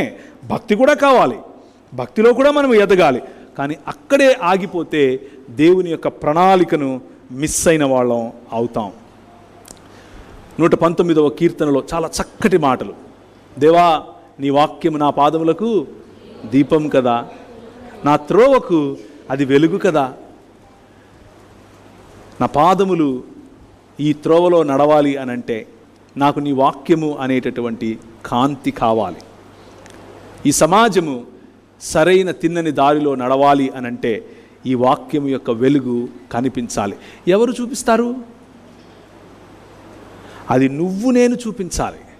మనం మత ప్రాతిపదికన 4 గోడల మధ్య కూర్చుని మనం మాత్రమే చదువుకొని అయిపోయింది అని బైబిల్ సంకలో పెట్టుకొని ఇంటికి వెళ్ళామనుకోండి, how do we see the change?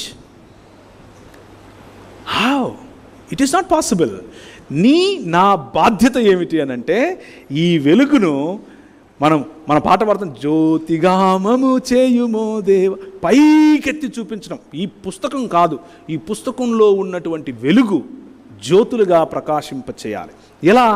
కుటుంబములో ప్రకాశింపచేయాలి, సంఘములో ప్రకాశింపచేయాలి, సమాజములో ప్రకాశింపచేయాలి, రాజ్యములలో ప్రకాశింపచేయాలి, దేశములలో ప్రకాశింపచేయాలి. ఆ వెలుగు, ఆ దర్శనం ఇంకా క్రైస్తవులు బహుశా పట్టుకున్నట్లేరు. మనం ఇంకా సంకుచితంగానే ఆలోచిస్తున్నామేమో. వాక్యము మనలను ఇంత విశాలముగా ఆలోచించమని చెబుతోంది కదా. ఎలా? నా పాదములకు దీపము, నా త్రోవకు వెలుగు అని ఎవరు రాస్తున్నారో తెలుసా? ఎవరు? రాజు రాస్తున్నాడు. కింగ్ డేవిడ్ రాజు రాస్తున్నాడు. గుర్తుపెట్టుకోండి. A man who decides for entire nation, దేశములకు నిర్ణయం చేసేవాడు అడుగుతున్నాడు, అయ్యా నీ వాక్యం నాకు కావాలి, నీ రాజ్యాంగం లేకపోతే నాకు అర్థమవుతుంది. అందుకనే యెహోషువకు ఆ పుస్తకాన్ని అందించిన తర్వాత ఏమని చెప్పాడు ప్రభువు? చూడండి, యెహోషువ గ్రంథం 1వ అధ్యాయము, యెహోషువ గ్రంథము 1వ అధ్యాయము ఏమని చెప్పాడు? నేను ఈ వాక్యం ఏమవ్వాలి? అయితే నువ్వు నిబ్బరము కలిగి జాగ్రత్త పడి బహుధైర్యంగా ఉండి నా సేవకుడైన మోషే నీకు ఆజ్ఞాపించిన ధర్మశాస్త్రం అంతటి చెప్పున చేయవలెను. నీవు నడుచు ప్రతి మార్గమున చక్కగా మార్గమునను చక్కగా ప్రవర్తించినట్లు నీవు దాని నుండి కుడికి గాని ఎడమకు గాని తొలగకూడదు. ఈ ధర్మశాస్త్ర గ్రంథమును నీవు బోధింపగా తప్పిపోకూడదు. దానిలో రాయబడిన వాటి అన్నిటి ప్రకారము చేయుటకు నీవు జాగ్రత్త పడినట్లు దివారాత్రము దాన్ని ధ్యానించిన ఎడల నీ మార్గమును వర్ధిల్ల చేసుకుని చక్కగా ప్రవర్తిస్తావు. నేను నీకు ఆజ్ఞ ఇచ్చున్నాను కదా. నిబ్బరం కలిగి ధైర్యముగా నుండుము, దిగులు పడకము, జడియకము. నీవు నడుచు మార్గం అంతటిలో నీ దేవుడైన యెహోవానికి తోడై ఉండును. ఎవరితో మాట్లాడుతున్నాడు? యెహోషువ అనగానే మీరు ఏదో ఒక ముసలాయన అక్కడ కూర్చుని, దైవజనుడు మోషే గారు కాలం చేయగానే ఈయన అక్కడ కూర్చుని, సరే రేపటి నుంచి చర్చ్ సర్వీస్ నేను నడిపిస్తానులే అని అనుకుంటున్నాడు. అలా అనుకుంటున్నారా మీరు? No, Joshua is the new king. Joshua is the new king to Israel. మనకు రాజులను వద్దన్నాడు ప్రభు. ఎవరిని పెట్టాడు? న్యాయాధిపతులను పెట్టాడు. న్యాయాధిపతులను పెట్టడానికి, రాజులు ఉద్భవించటానికి ముందుగా దేవుని యొక్క ప్రజలను నడిపించే నాయకుడుగా, రాజుగా, న్యాయాధిపతిగా ఉన్నవాడు రెండవ సంఖ్యలో వచ్చినవాడు. మొదటి సంఖ్యలో మోషే అయితే రెండవ సంఖ్యలో వచ్చినవాడు యెహోషువ. He is the one that decides for the community. రాజులను ప్రభావితం చేయటానికి ఇవ్వబడింది ఈ వాక్యం. This is not an ordinary book. This is not some prescription. ఇది చేస్తే బాగుంటుంది, నువ్వు ఇది చేస్తే నువ్వు బాగుంటావు, ఇది చేస్తే నీకు బెంచ్ కార్ వస్తుంది, ఇది చేస్తే నీకు స్వస్థత వస్తుంది. ఇవన్నీ వస్తాయి, ఓకే. ఇండివిజువల్కి కూడా అన్నీ అప్లై అవుతాయి, ఓకే. బట్ దానిని మించినటువంటి దర్శనం చూడండి అని నేను పిలుపునిస్తున్నాను. ఈ కాకినాడకు సంబంధించినటువంటి ప్రతి కుటుంబం, క్రైస్తవులైనా క్రైస్తవులు కాకపోయినా, ప్రతి అంగడి క్రైస్తవులదైనా క్రైస్తవులది కాకపోయినా, ప్రతి ఇల్లు క్రైస్తవులదైనా క్రైస్తవులది కాకపోయినా నీ చేత ఆశీర్వదింపబడాలి, నీ ద్వారా ఆశీర్వదింపబడాలి. అలాంటి స్థితిగతులలోనికి వెళ్ళటానికి ఈ పుస్తకం ఒక్కటే సాధ్యం. ఈ పుస్తకం ఒక్కటే నీకు అవకాశం ఇస్తుంది. సో ఒకరోజు ఒక అమ్మాయి కాఫీ చేసుకుని పొద్దున్నే నేను వెళ్ళాలి, అమెరికాకు వెళ్ళిపోయి మంచిగా నేను థియాలజీ చదివి మా నాన్నగారికి సేవలో నేను సహాయం చేయాలి అని ఆలోచిస్తూ కాఫీ తాగడానికి కూర్చుంది. కిటికీ కొద్దిగా ఓపెన్ చేసి కూర్చుంది. రాత్రి జరిగిన ఘటన ఆమెకు గుర్తొస్తుంది. ఏం జరిగింది ఇంతకు అని ఆలోచిస్తే, ఆ అమ్మాయి ఆలోచిస్తూ, రాత్రి ముగ్గురు వచ్చారు. ఒకరేమో అడిగారు, నాన్నగారు ఉన్నారా అని. ఎందుకు అనంటే, మీ నాన్నగారు డాక్టర్ అట కదా అన్నారు. అవును, కానీ మీ నాన్నగారు రాలేరు మా ఇంటికి, నువ్వు వస్తావా, వచ్చి సహాయం చేస్తావా, నా భార్య ప్రసవంతో ఉంది అని అడిగారు. అడిగితే ప్రసవ వేదనలో ఉంది, నువ్వు వస్తావమ్మా అంటే, నేను డాక్టర్ని కాదండి, మా నాన్నగారిని తీసుకెళ్తారా అంటే, లేదు మా ఇళ్లలో పురుషుడిని రానివ్వం.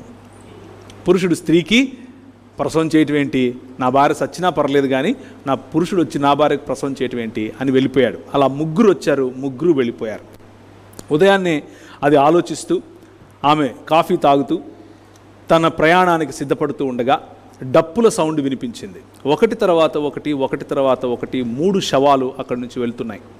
ముగ్గురు రాత్రి ప్రసవ వేదనతో ఆ ముగ్గురు స్త్రీలు మరియు వారికి పుట్టిన పిల్లలు, 6 మంది బహుశా పుట్టిన పిల్లలు చనిపోయారో లేదో, that is not I don't know. కానీ 3 స్త్రీలు మాత్రం చనిపోయి, ఇది జరిగిన ఘటన. 3 స్త్రీలు చనిపోయినప్పుడు వాళ్ళని తీసుకెళ్తున్నారు, ఒకరి తర్వాత ఒకరు డప్పులు మోగుతూ ఉంటే ప్రభువు ఆమెతో మాట్లాడుతున్నాడు. ఎలా మాట్లాడుతున్నాడు? వాక్యం అనేటటువంటి వెలుగుతో మాట్లాడుతున్నాడు, వాక్యముతో మాట్లాడుతున్నాడు. If not you who will go for me, నువ్వు కాకపోతే ఇంకెవరు పోతారు అని అడిగాడు. అదేంటి ప్రభువా, నన్ను వెళ్ళమనిది నేను సువార్త పరిచర్య చేయటానికి కదా, నేను వాక్యం ప్రకటించాలి కదా అంటే, అవును ప్రకటించాలి, అదే చెయ్యి, కానీ ఎలా చేస్తావు అని అడిగాడు. ఎవరికి చేస్తావు అని అడిగాడు. నీ పిలుపు ఇదిగో చూసావుగా, ఇంతమంది నా ప్రజలు దిక్కులేని వారుగా చచ్చిపోతున్నారు, వాళ్లకు నీ అవసరత ఉంది, అదే సువార్త ప్రకటన అని చెప్పాడు. ఆవిడ వెళ్ళింది, అమెరికాకు వెళ్ళిపోయింది, కాలేజీలో జాయిన్ అయింది. కానీ జాయిన్ అయిన కాలేజ్ థియాలజికల్ కాలేజ్ కాదు, జాయిన్ అయిన college medical college. Medical college సంపూర్ణం చేసుకుంది, వెనక్కి వచ్చింది. ఈరోజు వరకు కూడా అనేక మందికి, మా ఇంట్లో వాళ్ళ అనేక మందికి ఈ రోజుకు కూడా దేవుని యొక్క తాకిడిని, స్వస్థతను ఇస్తూ ఉన్నటువంటి సిఎంసిని స్థాపించింది, క్రిస్టియన్ మెడికల్ కాలేజ్ వెల్లూరు. ఆవిడ పేరు ఐడా స్కడ్డర్ గారు.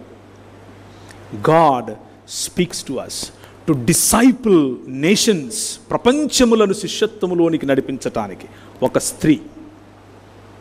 Wear did she get this idea that ప్రసవ వేదనలో ఉన్నటువంటి స్త్రీ పురుషుడు తాకడు, పురుషుడు చూడకూడదు అన్న కారణం చేత ఆమె చనిపోకూడదు అన్న ఆలోచన ఎక్కడి నుంచి వచ్చింది? మతంలో ఉంటే వస్తుందా? వాక్యమును చదివితే వస్తుంది. మతం చెబుతుంది స్త్రీ నిమ్నం, మతం చెబుతుంది నువ్వు ఇది చేయకూడదు, అది చేయకూడదు, ఇలా చేయాలి, అది చేయాలి. వాక్యము చెబుతుంది నీ తోటి వ్యక్తి, స్త్రీ అయినా పురుషుడైనా, సహాయం కావాలి అని అడిగితే చేయటం నీ పని, నువ్వు చేయి. ఎలా చేస్తావు, ఎలా నిర్మిస్తావు ఈ సమాజాన్ని? చిత్తూరు జిల్లాలో వారు పనిచేసినటువంటి మిషన్ ఆర్గనైజేషన్ పేరు ఆర్కాట్ మిషన్. ఆర్కాట్ ప్రాంతము ఈరోజు చిత్తూరు, వెల్లూరు, ఆ చుట్టుపక్కల ప్రాంతాలన్నీ కూడా అరక్కోణం వరకు ఆర్కాట్ మిషన్ అని పిలిచారు. మదనపల్లి నుంచి అరక్కోణం వరకు ఆ ప్రాంతాలను సుభిక్షతలోనికి నడిపించారు. స్కడర్ ఫ్యామిలీ, 2 స్కడర్స్ వచ్చారు, వారి పిల్లలు they built beautiful churches, beautiful hospitals, beautiful service and ఆరాధనను చేశారు. స్వస్థతను ఇవ్వడము ద్వారా స్తుతిని, ఆరాధనను ప్రభువుకు అందించారు. అనేకులు నేటికి కూడా ఈ వైద్యం అనేటటువంటి ఆలోచనలో దేవుని వైపు చూస్తున్నారు. That is the word of God. బుద్ధి చెప్పటానికి మనం కట్టెనెట్టుకోవడమో లేదా కత్తులెత్తుకోవడమో అవసరం లేదు, పని చేస్తే చాలు, అవతలోడికి బుద్ధి వస్తుంది. ఈ రోజుకు కూడా సిఎంసికి మీరు వెళ్ళి నాకు తలనొస్తుంది అని అంటే తలకే స్కాన్ తీస్తారు, కాళ్ళకు తీయరు. మా ఊరికి రండి హైదరాబాద్కు, సార్ నాకు ఈ వేలు నస్తుంది అని అంటే, అబ్బా అసలు నువ్వు చచ్చిపోకుండా ఉన్నందుకు నేను చాలా ఆశ్చర్యంగా ఉంది, ఇప్పటికిప్పుడు ఆపరేషన్ చేయాలంటాడు, ఇప్పటికిప్పుడు చేయాలంటాడు. What a difference! ఏంటి ఈ డిఫరెన్స్? ఈ దృక్పథంలో ఉన్న మార్పు ఏంటి? ఎక్కడి నుంచి వచ్చింది ఈ దృక్పథం? The 66 books of the Bible brings that change in you. నీ మార్గములకు అది వెలుగుగా, నీ త్రోవలకు వెలుగుగా పనిచేస్తుంది. జేమ్స్ చాప్టర్ 1 verse 22, యాకోబు గ్రంథం 1వ అధ్యాయము 22వ వచనము. ఇంతవరకు మనం చదివినట్లుగా యెహోషువాతో చెబుతూ ఉన్నప్పుడు దానిని తూచా తప్పకుండా, కుడికైనను ఎడమకైనను తిరగకుండా దానిని మాత్రమే చేయాలి అన్నటువంటి మాట, దానిని గుర్తుంచుకోండి. That is the key. దేవుని వాక్యము కేవలము వినువారుగా గనక మనం ఉంటే, మనకంటే దీన దరిద్ర అవస్థలో ఎవరూ లేరు. మనం వినువారుగా మాత్రమే ఉండకూడదు. చదవండి ఎవరైనా. 1:22. మీరు వినువారు మాత్రమై ఉండి మిమ్మును మీరు మోసపుచ్చుకొనకుండా వాక్య ప్రకారం ప్రవర్తించువారినై ఉండుడి. చాలు. ఎందుకు ప్రవర్తించాలి? ప్రవర్తించకపోతే మనల్ని మనం మోసం చేసుకోవటం ఏంటి? ఎందుకు మోసం చేసుకుంటున్నాం? మోసం ఏమిటి అని అంటే, ప్రవర్తిస్తే you belong to one kingdom, ప్రవర్తించకపోతే you belong to another kingdom. You think that you are living in this kingdom whereas you are living in this kingdom. 2 రాజ్యాలు ఉన్నాయి. ఆయన రాజ్యము మరియు ఈ లోక మర్యాద, ఈ లోకములో ఉన్న రాజ్యములు. ఆయన రాజ్యములో బ్రతకాలి అని అంటే ఆయన రాజ్యాంగమును కేవలం వినటం కాదు, పొద్దున్నే పెట్టుకొని అది చేయాలి. అది మన నరనరాలలో ఇంకిపోవాలి, మన డిఎన్ఏలో ఇంకిపోవాలి, మన దృష్టిలో ఇంకిపోవాలి, మన మాటలలో ఇంకిపోవాలి, మన దృక్పథంలో ఇంకిపోవాలి, మన ఆలోచనల్లో ఇంకిపోవాలి, మన పిల్లలను పెంచడంలో ఇంకిపోవాలి. వాక్యము యొక్క వెలుగు ఎంతగా నిండాలి మన కుటుంబంలో అంటే it is like drowning or మునిగిపోవటం వాక్యంలో, డ్రెంచింగ్. పైన ఇలా కుండపోత పడితే మనం ఎలా తడిసిపోతాం, అలా దేవుని వాక్య దృక్పథంలో మనం తడిసిపోవాలి. ఎలా సాధ్యం అది? ఇంతవరకు చదివినట్లుగా ధ్యానించటం. నీ హృదయం నుంచి పక్కకు అది పోకూడదు. ప్రతి చోట ధ్యానించటం, ప్రతి దానిలో ధ్యానించటం. That is what the kingdom life style is. దేవుని వాక్యం యొక్క శక్తి, దేవుని వాక్యములో ఉన్నటువంటి శక్తిని మనము అనుభవిస్తూ ఆ శక్తిని మనం అనేక మందికి పరిచయం చేసేటటువంటి వారముగా ఉండటం. That is how kingdoms are brought to the feet of Jesus. ఒకసారి ఈ వాక్యం యొక్క శక్తిని ఒకసారి చూడండి. 2వ కొరింథీయులకు రాసినటువంటి పత్రిక, కొరింథీయులకు రాసిన 2వ పత్రిక. ఈ వాక్యము నీకు ఏం ఇస్తుంది, ఏంటి దీని ప్రాధాన్యత ఏంటి నీ జీవితంలో అని మనం మాట్లాడుకుంటున్నాం.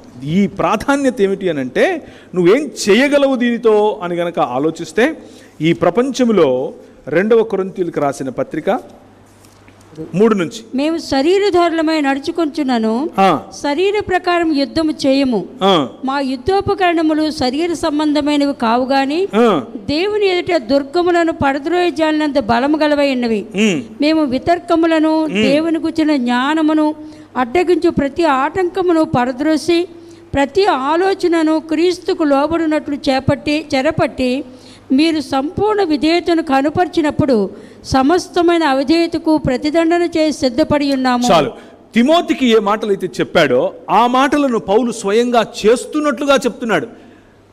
ప్రతిదండన చేయటం, లేకపోతే శిక్షణ చేయటం, లేకపోతే ప్రతి ఆలోచనకు బుద్ధి చెప్పటం, ఖండించటం, వాటిని తిరిగి క్రీస్తు యొక్క ఫ్రేమ్వర్క్లోనికి తీసుకొని రావటం.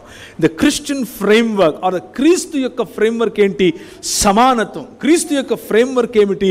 ప్రేమ, ఐక్యత, క్షమాపణ, కరుణ, కనికరం, వగైరా వగైరా వగైరా వగైరా. ఇవన్నీ కూడా ఎలా, ఏం చేస్తాను నేను అని అంటే ఆయన అంటున్నాడు, నేను యుద్ధంలో ఉన్నాను. నువ్వు ఒప్పుకున్నా ఒప్పుకోకపోయినా ప్రియమైనటువంటి క్రైస్తవ సంఘ సభ్యులకు, క్రైస్తవులకు చెప్తున్నటువంటి మాట, మీరు ఒప్పుకున్నా ఒప్పుకోకపోయినా you are in the war. మీరు ఒక యుద్ధంలో ఉన్నారు. ఆ యుద్ధము భావజాలములకు సంబంధించిన యుద్ధం. ఆ యుద్ధము మనుషులకు మధ్య చిచ్చు పెట్టే, విభజించి పాలించేటటువంటి యుద్ధం, లేకపోతే మనుషులంతా సమానమనేటటువంటి ఐక్యతకు సంబంధించిన యుద్ధం. సంఘములో, సమాజములో ఆనాడే వచ్చినటువంటి ఈ చీలికలకు లేకపోతే మాటలకు పౌలు చెప్తున్నటువంటి మాట ఏమిటి అని అంటే, మేము యుద్ధంలో ఉన్నాం, యుద్ధరంగంలో ఉన్నాం, మాకు తెలుసు ఆ విషయం.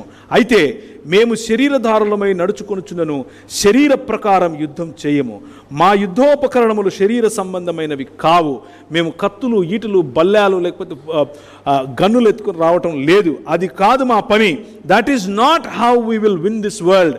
ఈ ప్రపంచాన్ని గెలవటానికి, ఈ ప్రపంచాన్ని తిరిగి మానవత్వంతో నింపటానికి మన చేతిలో AK-47లు అవసరం లేదు. కానీ దేవుని ఎదుట దుర్గములను, మా యుద్ధోపకరణములు శరీర సంబంధమైనవి కావు గాని దేవుని ఎదుట దుర్గములను పడద్రోయజాలనంత బలము గలవై ఉన్నవి. మేము వితర్కములను, దేవుని గుర్చిన జ్ఞానము అడ్డగించు ప్రతి ఆటంకమును పడద్రోసి ప్రతి ఆలోచనను క్రీస్తుకు లోబడినట్లు చెరపట్టి, ఆలోచనలను చెరపట్టేటటువంటి భావజాలం, ఆలోచనలను చెరపట్టేటటువంటి దేవుని వాక్యము, ప్రతి భావజాలాన్ని క్రీస్తు యొక్క పాదముల దగ్గరికి గుంజుకొని తీసుకుని వచ్చే, ఈడ్చుకొని తీసుకుని వచ్చేటటువంటి తర్క వితర్కములను సైతము ఎదుర్కొనేటటువంటి దేవుని వాక్యం అనే జ్ఞానం. When you are filled with this kind of when you are filled with this word, acts of apostles, అపోస్తలుల కార్యము 6వ అధ్యాయంలో స్టెఫెన్ గురించి మీరు చదువుతారు. అలాగే బర్నబా గురించి మీరు చదువుతారు. ఇప్పుడు తీయాల్సిన అవసరం లేదు. యాక్ట్స్ ఆఫ్ అపోస్టల్స్లో స్టెఫెన్ గురించి మాట్లాడినప్పుడు ఏముంటుందంటే, he was full of wisdom and full of grace అని ఉంటుంది. ఆయన కృప చేతను మరియు జ్ఞానము చేతను నిండుగా ఉన్నాడట.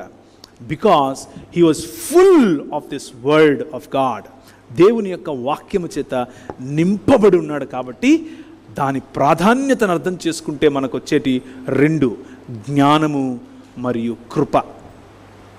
మనకు వాక్యము కేవలము తెలుసుకుంటే, దాన్ని అనుసరించలేకపోతే, దాని ప్రకారం జీవించలేకపోతే ఉప్పొంగేటటువంటి కొవ్వు పడతాం, జ్ఞానం రాదు, గర్వం వస్తుంది, అవతలి వాడిని చిన్న చూపు చూసేటటువంటి ఆలోచన వస్తుంది. ఈ అయ్యగారు వెళ్తుంటే వెనకల బైబిల్ పట్టుకొని ఒకడు, ఆయన చెప్పులు మోసుకుంటూ ఇంకొకడు, ఇలాంటి గొప్పలు వస్తాయి. కానీ ఇఫ్ వీఆర్ లైక్ స్టెఫెన్ వంటి వారమైతే, when we are full of glory, full of knowledge, full of wisdom, we are full of grace, కృపను చూపించగలుగుతాం. ప్రపంచాన్ని శాసించటానికి కావలసింది చేతిలో AK-47లు లేకపోతే కత్తులు కటార్లు కాదు, క్రీస్తు చూపించినటువంటి పైవస్త్రాన్ని విప్పగలిగేటటువంటి ధైర్యం, నడుముకు తువ్వాలు కట్టుకోగలిగేటటువంటి తెగువ, అవతలి వాడు పాదముల దగ్గరికి వచ్చి నేను నీ కాళ్ళు కడగచ్చా అని అడిగేటటువంటి అణకువ. And that's how you will rule this world. You will come back to the authority. నిన్న మనం చూసుకున్నట్లు కోల్పోయిన అధికారాన్ని, కోల్పోయినటువంటి దేవునితో సంబంధాన్ని తిరిగి సంపాదించటమే ఈ దుర్గములను పడద్రోసేటటువంటి మినిస్ట్రీ. దుర్గములను పడద్రోయచాలినంత బలము కలిగినటువంటి దేవుని వాక్యము. దెర్ ఆర్ మెనీ, చాలా దుర్గాలు ఉన్నాయి ఈ లోకంలో. డబ్బు అనే దుర్గం, financial capital, arts and media అనేటటువంటి దుర్గం. మీకు ఒక చాలా షాకింగ్ న్యూస్ ఒకటి చెప్తాను చూడండి. మన క్రైస్తవ సమాజంలో ఉన్నటువంటి ఒక పేరు మోసినటువంటి ఒక డినామినేషన్ ఒకానొక సమయంలో ఒక పెద్ద ఎజిటేషన్ చేసింది. ఏంటా ఎజిటేషన్ అని అంటే, నల్ల జాతికి చెందిన వాళ్ళు మనుషులు కాదు కదా, వాళ్ళు మనుషులు కానప్పుడు వారు స్లేవ్స్గా లేకపోతే వాళ్ళు బానిసలుగా ఉండటంలో తప్పేముంది, బైబిల్ కూడా అదే చెప్తోంది కదా అని వాళ్ళు ఒక పెద్ద ఎజిటేషన్ చేశారు. అమెరికా దేశం అంతా దీని గురించి మాట్లాడుకుంది. ఎందుకు అనంటే, ఆనాటి బ్రిటన్లో ఉన్నటువంటి మన నిన్న మీకు చెప్పినటువంటి ఒకానొక పార్లమెంట్లో లేకపోతే లండన్ హౌస్ ఆఫ్ కామన్స్లో ఒక ఆయన నిలబడుకున్నాడు. ఆయన పేరు విలియం విల్బర్ఫోర్స్. విలియం విల్బర్ఫోర్స్ గారు నిలబడి, నల్ల జాతికి చెందిన వారు కూడా మనుషులే, నల్ల జాతికి చెందిన వారిని మనం గౌరవించక తప్పదు. ఎందుకంటే ఇస్పనియాల్ లేకపోతే స్పానిష్ ఇన్వేషన్స్ ఎప్పుడైతే జరిగాయో, స్పానిష్ మాత్రమే కాదు, యూరప్ నుంచి వెళ్ళిన అనేక ఇన్వేషన్స్, నల్ల జాతి ప్రజలను ఆఫ్రికా నుంచి వాళ్ళను జంతువులుగా మెడకు కట్టేసి, కుక్కలను మనం ఎలాగైతే తీసుకెళ్తాం వాక్కు, అలా తీసుకెళ్లేవాళ్ళు. ఓకే, అలా తీసుకుని వచ్చే సమయంలో వారికి వీరు తిన్న తరువాత ఉదయం వీరు చేసే ఎక్స్క్రమెంట్స్ను వాళ్ళకు భోజనంగా పెట్టేవాళ్ళు. ఎందుకంటే ఎక్కువ నిల్వలు ఉండేవి కాదు కదా, 30 రోజులు 40 రోజులు ప్రయాణం చేయాలి, అంతమందిని వేసుకుని ప్రయాణం చేయాలి, ఎలా? సో వీళ్ళు తినగా వీళ్ళు విడిచిందంటే అన్నం కాదు, వాళ్ళకు ఆ మలం తినిపించేవాళ్ళు, దాని ద్వారా వాళ్ళు బ్రతికేవాళ్ళు. You cannot treat human beings like this అని ఆయన పోరాడాడు. ఆయన పోరాడినప్పుడు అందరూ అన్నారు, అదేంటి మనం దాసులను ఉంచుకోవచ్చు కదా, ఇట్స్ ఓకే, నో ప్రాబ్లం అని అన్నారు. హౌ, ఎలా? ఒక మనిషిని నువ్వు ఏ విధంగా దాసుడిగా చేస్తావు, ఒక మనిషిని నువ్వు ఏ విధంగా దాసత్వంలో ఉంచుతావు, ఒక మనిషిని నువ్వు ఏ విధంగా స్లేవ్గా చూస్తావు. You cannot. ఒకవైపు ఒనీసిమును చేతిలో పట్టుకొని, ఇంకొక వైపు ఫిలమోనును చేతిలో పట్టుకొని, ఈ ఇద్దరూ నాకు కావాలి అని చెప్పిన పౌలు యొక్క దృక్పథం ఏమైంది అని ప్రశ్నించాడు. ఎక్కడ? మీ ఇంట్లో, మా ఇంట్లో, మీ చర్చిలో, మా చర్చిలో కాదు. ఎక్కడ?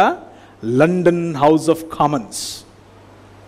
ఒక్కరి పేరు చెప్పండి క్రైస్తవ సమాజం నుంచి ఈరోజు మన తెలుగు రాష్ట్రాల్లో ఉన్నటువంటి విధాన సభలో, లేకపోతే ఢిల్లీలో ఉన్నటువంటి పార్లమెంట్లో ఒక్క వాయిస్ చెప్పండి. ఎవరైనా ఉన్నారా ప్రశ్నించేవాళ్ళు? లేరా? ఎందుకు లేరు? That's the question. ఎందుకు లేరు? Because we're so selfish. ఈ వెలుగు, ఈ వాక్యపు వెలుగు నా దగ్గరే ఉండాలని సంకలో పెట్టుకున్నాం. పార్లమెంట్లో పెట్టాలి, ఇది సంకలో కాదు. సంకలో పెట్టుకుంటే మనమే బాగుపడతామని మనం అనుకుంటున్నాం. అది జరగదు, ఇది జరగదు. ఎప్పుడైతే ఈ వాక్యం అనేటటువంటి వెలుగు, ఈ వాక్యం అనేటటువంటి ఖడ్గం, ఈ వాక్యం అనేటటువంటి సుత్తి బయటకు వెళుతుందో, బయటకు వెళ్ళటం అంటే జస్ట్ పేపర్లు పంచడం కాదు, భావజాల రూపంలో బయటికి రావాలి. సంఘములన్నీ ఏకమై విలియం విల్బర్ఫోర్స్ గారితో, ముఖ్యంగా అమెరికా దేశంలో ఉన్నటువంటి కొన్ని సంఘాలు ఏకమై విలియం విల్బర్ఫోర్స్ గారిని ప్రతిఘటించాయి. కానీ ఆయన తగ్గలేదు. లైఫ్ మిషన్ నాకు ఇదే అని అన్నారు. మధ్యలో ఒక లేఖ వచ్చింది. ఆ లేఖ ఇక్కడ ఉన్నటువంటి బ్యాప్టిస్ట్ మిషనరీలు, ఎక్కడ కలకత్తా ప్రాంతము, కలకత్తా తర్వాత భువనేశ్వర్, కటక్ ప్రాంతాల్లో ఉన్నటువంటి బ్యాప్టిస్ట్ మిషనరీలు చేసినటువంటి కొన్ని సర్వేస్ ఒక లేఖ రూపంలో వాళ్ళు రాసి లండన్కి పంపించారు. ఈయన దగ్గరకు వచ్చింది, చూశాడు. ఏంటిది అని చూస్తే అందులో విలియం విల్బర్ఫోర్స్ గారికి ఒక నివేదిక. ఏంటి ఆ నివేదిక? ఒక పెద్ద చాలా చాలా ఒక సర్వే అనమాట. అంటే మంచి సర్వే చేశారు, ఒక రీసెర్చ్ పేపర్ లాంటి సర్వే. అందులో ఏమని రాస్తున్నారు అని అంటే, అయ్యా మరి లండన్ హౌస్ ఆఫ్ కామన్స్లో మీరు దేవుని వాక్య దృక్పథంలో మాట్లాడుతున్నారని, ప్రజల కోసం ఆలోచించే మనసున్నవారని మేము ఎరిగాము. మీరు ఉదయం నుంచి సాయంత్రం వరకు మీ యొక్క ఫెయిత్, లేకపోతే మీ యొక్క విశ్వాసాన్ని ఆధారం చేసుకునే మీరు మీ జీవితాన్ని గడుపుతారని, ఎస్పీసీకే మరియు ఎస్పీజీ, అలాగే చర్చ్ మిషన్ సొసైటీ లాంటి గొప్ప గొప్ప క్రైస్తవ మిషనరీ ఆర్గనైజేషన్స్ను ఇక్కడికి పంపటానికి మిషనరీస్ చార్టర్ అని పిలుస్తారు. 1833లో జరిగినటువంటి చార్టర్ ఆఫ్ మిషనరీస్ భారతదేశానికి మొట్టమొదటిసారిగా వాళ్ళను లీగల్గా పంపించినట్టు దాంట్లో కూడా మీ చెయ్యి ఉందని నేను విన్నాను. మెకాలే గారు ఇక్కడ సంస్కరణలు చేసే సమయంలో, విద్యను ప్రవేశపెట్టే సమయంలో ఆయన వెనుక కూడా మీ హస్తం ఉందని విన్నాను. మీరు చాలా మంచి పని చేస్తున్నారు. అయితే భారతదేశంలో ఒక చిన్న సమస్య ఉంది, మీరే మాకు దిక్కు అన్నారు. ఏంటా సమస్య? చదువుతూ ముందుకెళ్తే భారతదేశంలో కేవలం ఈ ఒక్క సంవత్సరంలోనే 2800కు పైగా చిన్న పిల్లలు చేతులు ఇరిగి, కాళ్ళు ఇరిగి, మెడలు తెగిపోయి రథాల కింద పడి ఉండటం, ఇదిగో నంబరు, ఫలానా వాళ్ళ నాయన పేరు ఇది, వాళ్ళ అమ్మ పేరు ఇది. ఈ సంవత్సరం జరిగినటువంటి ఉత్సవంలో తెగిపోయిన చేతులిన్ని, ఈ సంవత్సరం జరిగిన ఉత్సవంలో అర్పించిన కళ్ళిన్ని, ఈ సంవత్సరం జరిగిన ఉత్సవంలో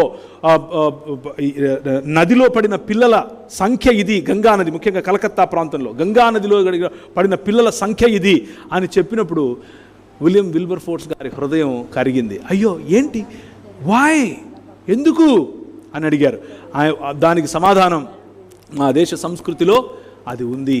మ్రొక్కుబడికి పిల్లలను అర్పించటం, మ్రొక్కుబడికి ఈరోజు మనం తల వెంట్రుకలు ఇస్తూ ఉంటారు, మన వాళ్ళు కూడా వెళ్తుంటారు. వేలాంగనికి మేము ప్రతి సంవత్సరం వెళ్ళేవాళ్ళం. వెళ్ళటం, గుండు కొట్టించుకోవటం, బాగా గంధం పూసుకోవటం, సలసల కాగుతూ ఉంటుంది. మా అమ్మ టైం అయిందిరా, తిందా అంటే అప్పుడు చేపలు తినడానికి వెళ్ళేవాళ్ళం. సో కానీ విలియం విల్బర్ఫోర్స్ గారు ఆ రోజు నిలబడ్డారు. ఈ వాక్యము అనేటటువంటి కత్తి, దుర్గములను పడద్రోయజాలినంత బలము కలిగినటువంటి ఈ వాక్యమును పట్టుకుని ఆయన లేచి నిలబడి మాట్లాడాడు. ఆయన మాట్లాడి, ఆయన పోరాడి, ఆయన కొట్లాడితే భారతదేశంలో ఒక చట్టం, చిన్నపిల్లలను బలి ఇవ్వకూడదు అన్న చట్టం మనమే తీసుకొచ్చాం. సంకలో బైబిల్ పెట్టుకుంటే తీసుకొచ్చేవాళ్ళమా? నో. పార్లమెంటులో బైబిల్ ఉంటే వస్తుంది. But where is the representative here?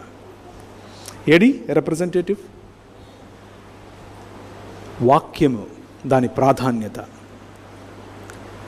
జీవితాలను కడుతుంది, కుటుంబాలను కడుతుంది. నా వాక్యము వలనే నువ్వు బ్రతుకుతావు, రొట్టె వల్ల కాదు అని ప్రభు చెప్పాడు కదా. దాని అర్థం దేశాలు బ్రతుకుతాయి, రాజ్యాలు బ్రతుకుతాయి. ఈరోజు మన ఇంట్లో ఆడపిల్లలు ఈరోజు చక్కగా ఉన్నారు. మనం ఎవరికి బలులు ఇవ్వకుండా వాళ్ళని పెంచుకోగలుగుతున్నాం అని అంటే 66 పుస్తకాలు ఉన్నటువంటి బైబిల్ గ్రంథం ఇచ్చినటువంటి ఆలోచన.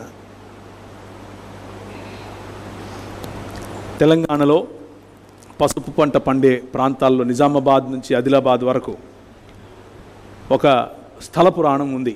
దాని ప్రకారంగా రక్తం ఎక్కడ చిందిస్తే అక్కడ పసుపు బాగా పండుతుంది, ఎరుపు పడితే పసుపు వస్తుంది అని చెప్తారు.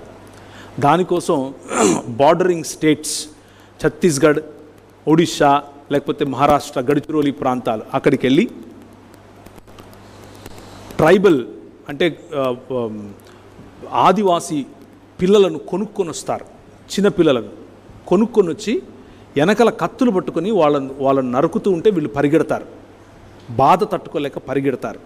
వాళ్ళ రక్తం ఎక్కడెక్కడ చిందితే అంత మంచిది అని నమ్మారు. అలా చేయటానికి వీలు లేదు అని క్రైస్తవ సమాజం తీసుకొచ్చినటువంటి act, you cannot do that అని మనం ఒక యాక్ట్ చేసాం. దాని కారణం చేత ఈరోజు మనకు అలాంటివి కనిపించవు. ప్రతి ఒక్కరికి కూడా దేవుని యొక్క కృప, దేవుని యొక్క సన్నిధి, మనము నడిచిన చోట మనం విత్తినది కోస్తాం, మనం నడిచిన చోట ఆ చోటంతా మనదవుతుంది, మనం పట్టిందల్లా బంగారం అవుతుంది. అదే యెహోషువకు చెప్పింది, నువ్వు నడిచిన భూమి అంతా నీకు ఇస్తాను, నువ్వు ఏ వాగు కావాలో అది తీసుకో, గిల్గాలు కావాలా ఇచ్చేస్తా, ఎరికో కావాలా బూరలోది చాలు ఇచ్చేస్తా, మామూలుగా ఊరికి బూరలోది నువ్వు కట్టని దేశంలో నేను పెడతా అని అన్నాడు. The only thing you need to understand is దేవుని వాక్యం అనే దృక్పథం. Look at the world through the eyes of God. దేవుని కళ్ళతో ఈ ప్రపంచాన్ని చూడటం, అది దీని ద్వారానే సాధ్యం. Not getting stuck in religion, మతములో ఆగిపోవటం కాదు, మతానికి పైన దేవుని రాజ్యం అనేటటువంటి ఆలోచన. తలలో ఉంచుకుంటే ప్రార్థించుకుందాం.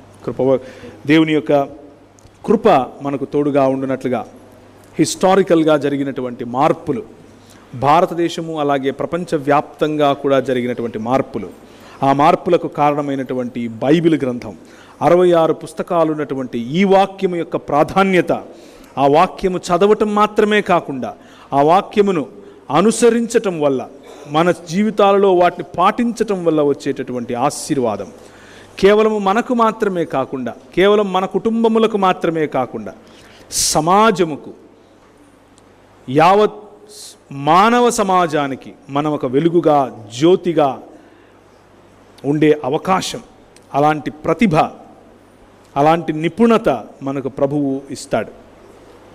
వాక్యమును ఆ విధంగా మనం చూడగలిగినట్లు, ఆ విధముగా మనం దానిని అనుసరించినట్లు, ఆ విధముగా దానిని నెరవేర్చునట్లు దేవుడు మనకు ఆశీర్వాదము, దేవుడు మనకు తన సన్నిధిని దయచేయనట్లు ప్రార్థన చేద్దాం. కృపగలిగిన తండ్రి, ఈ రాత్రికాల సమయంలో నీ వాక్యము ఏ విధముగా మా ప్రపంచములను మార్చింది.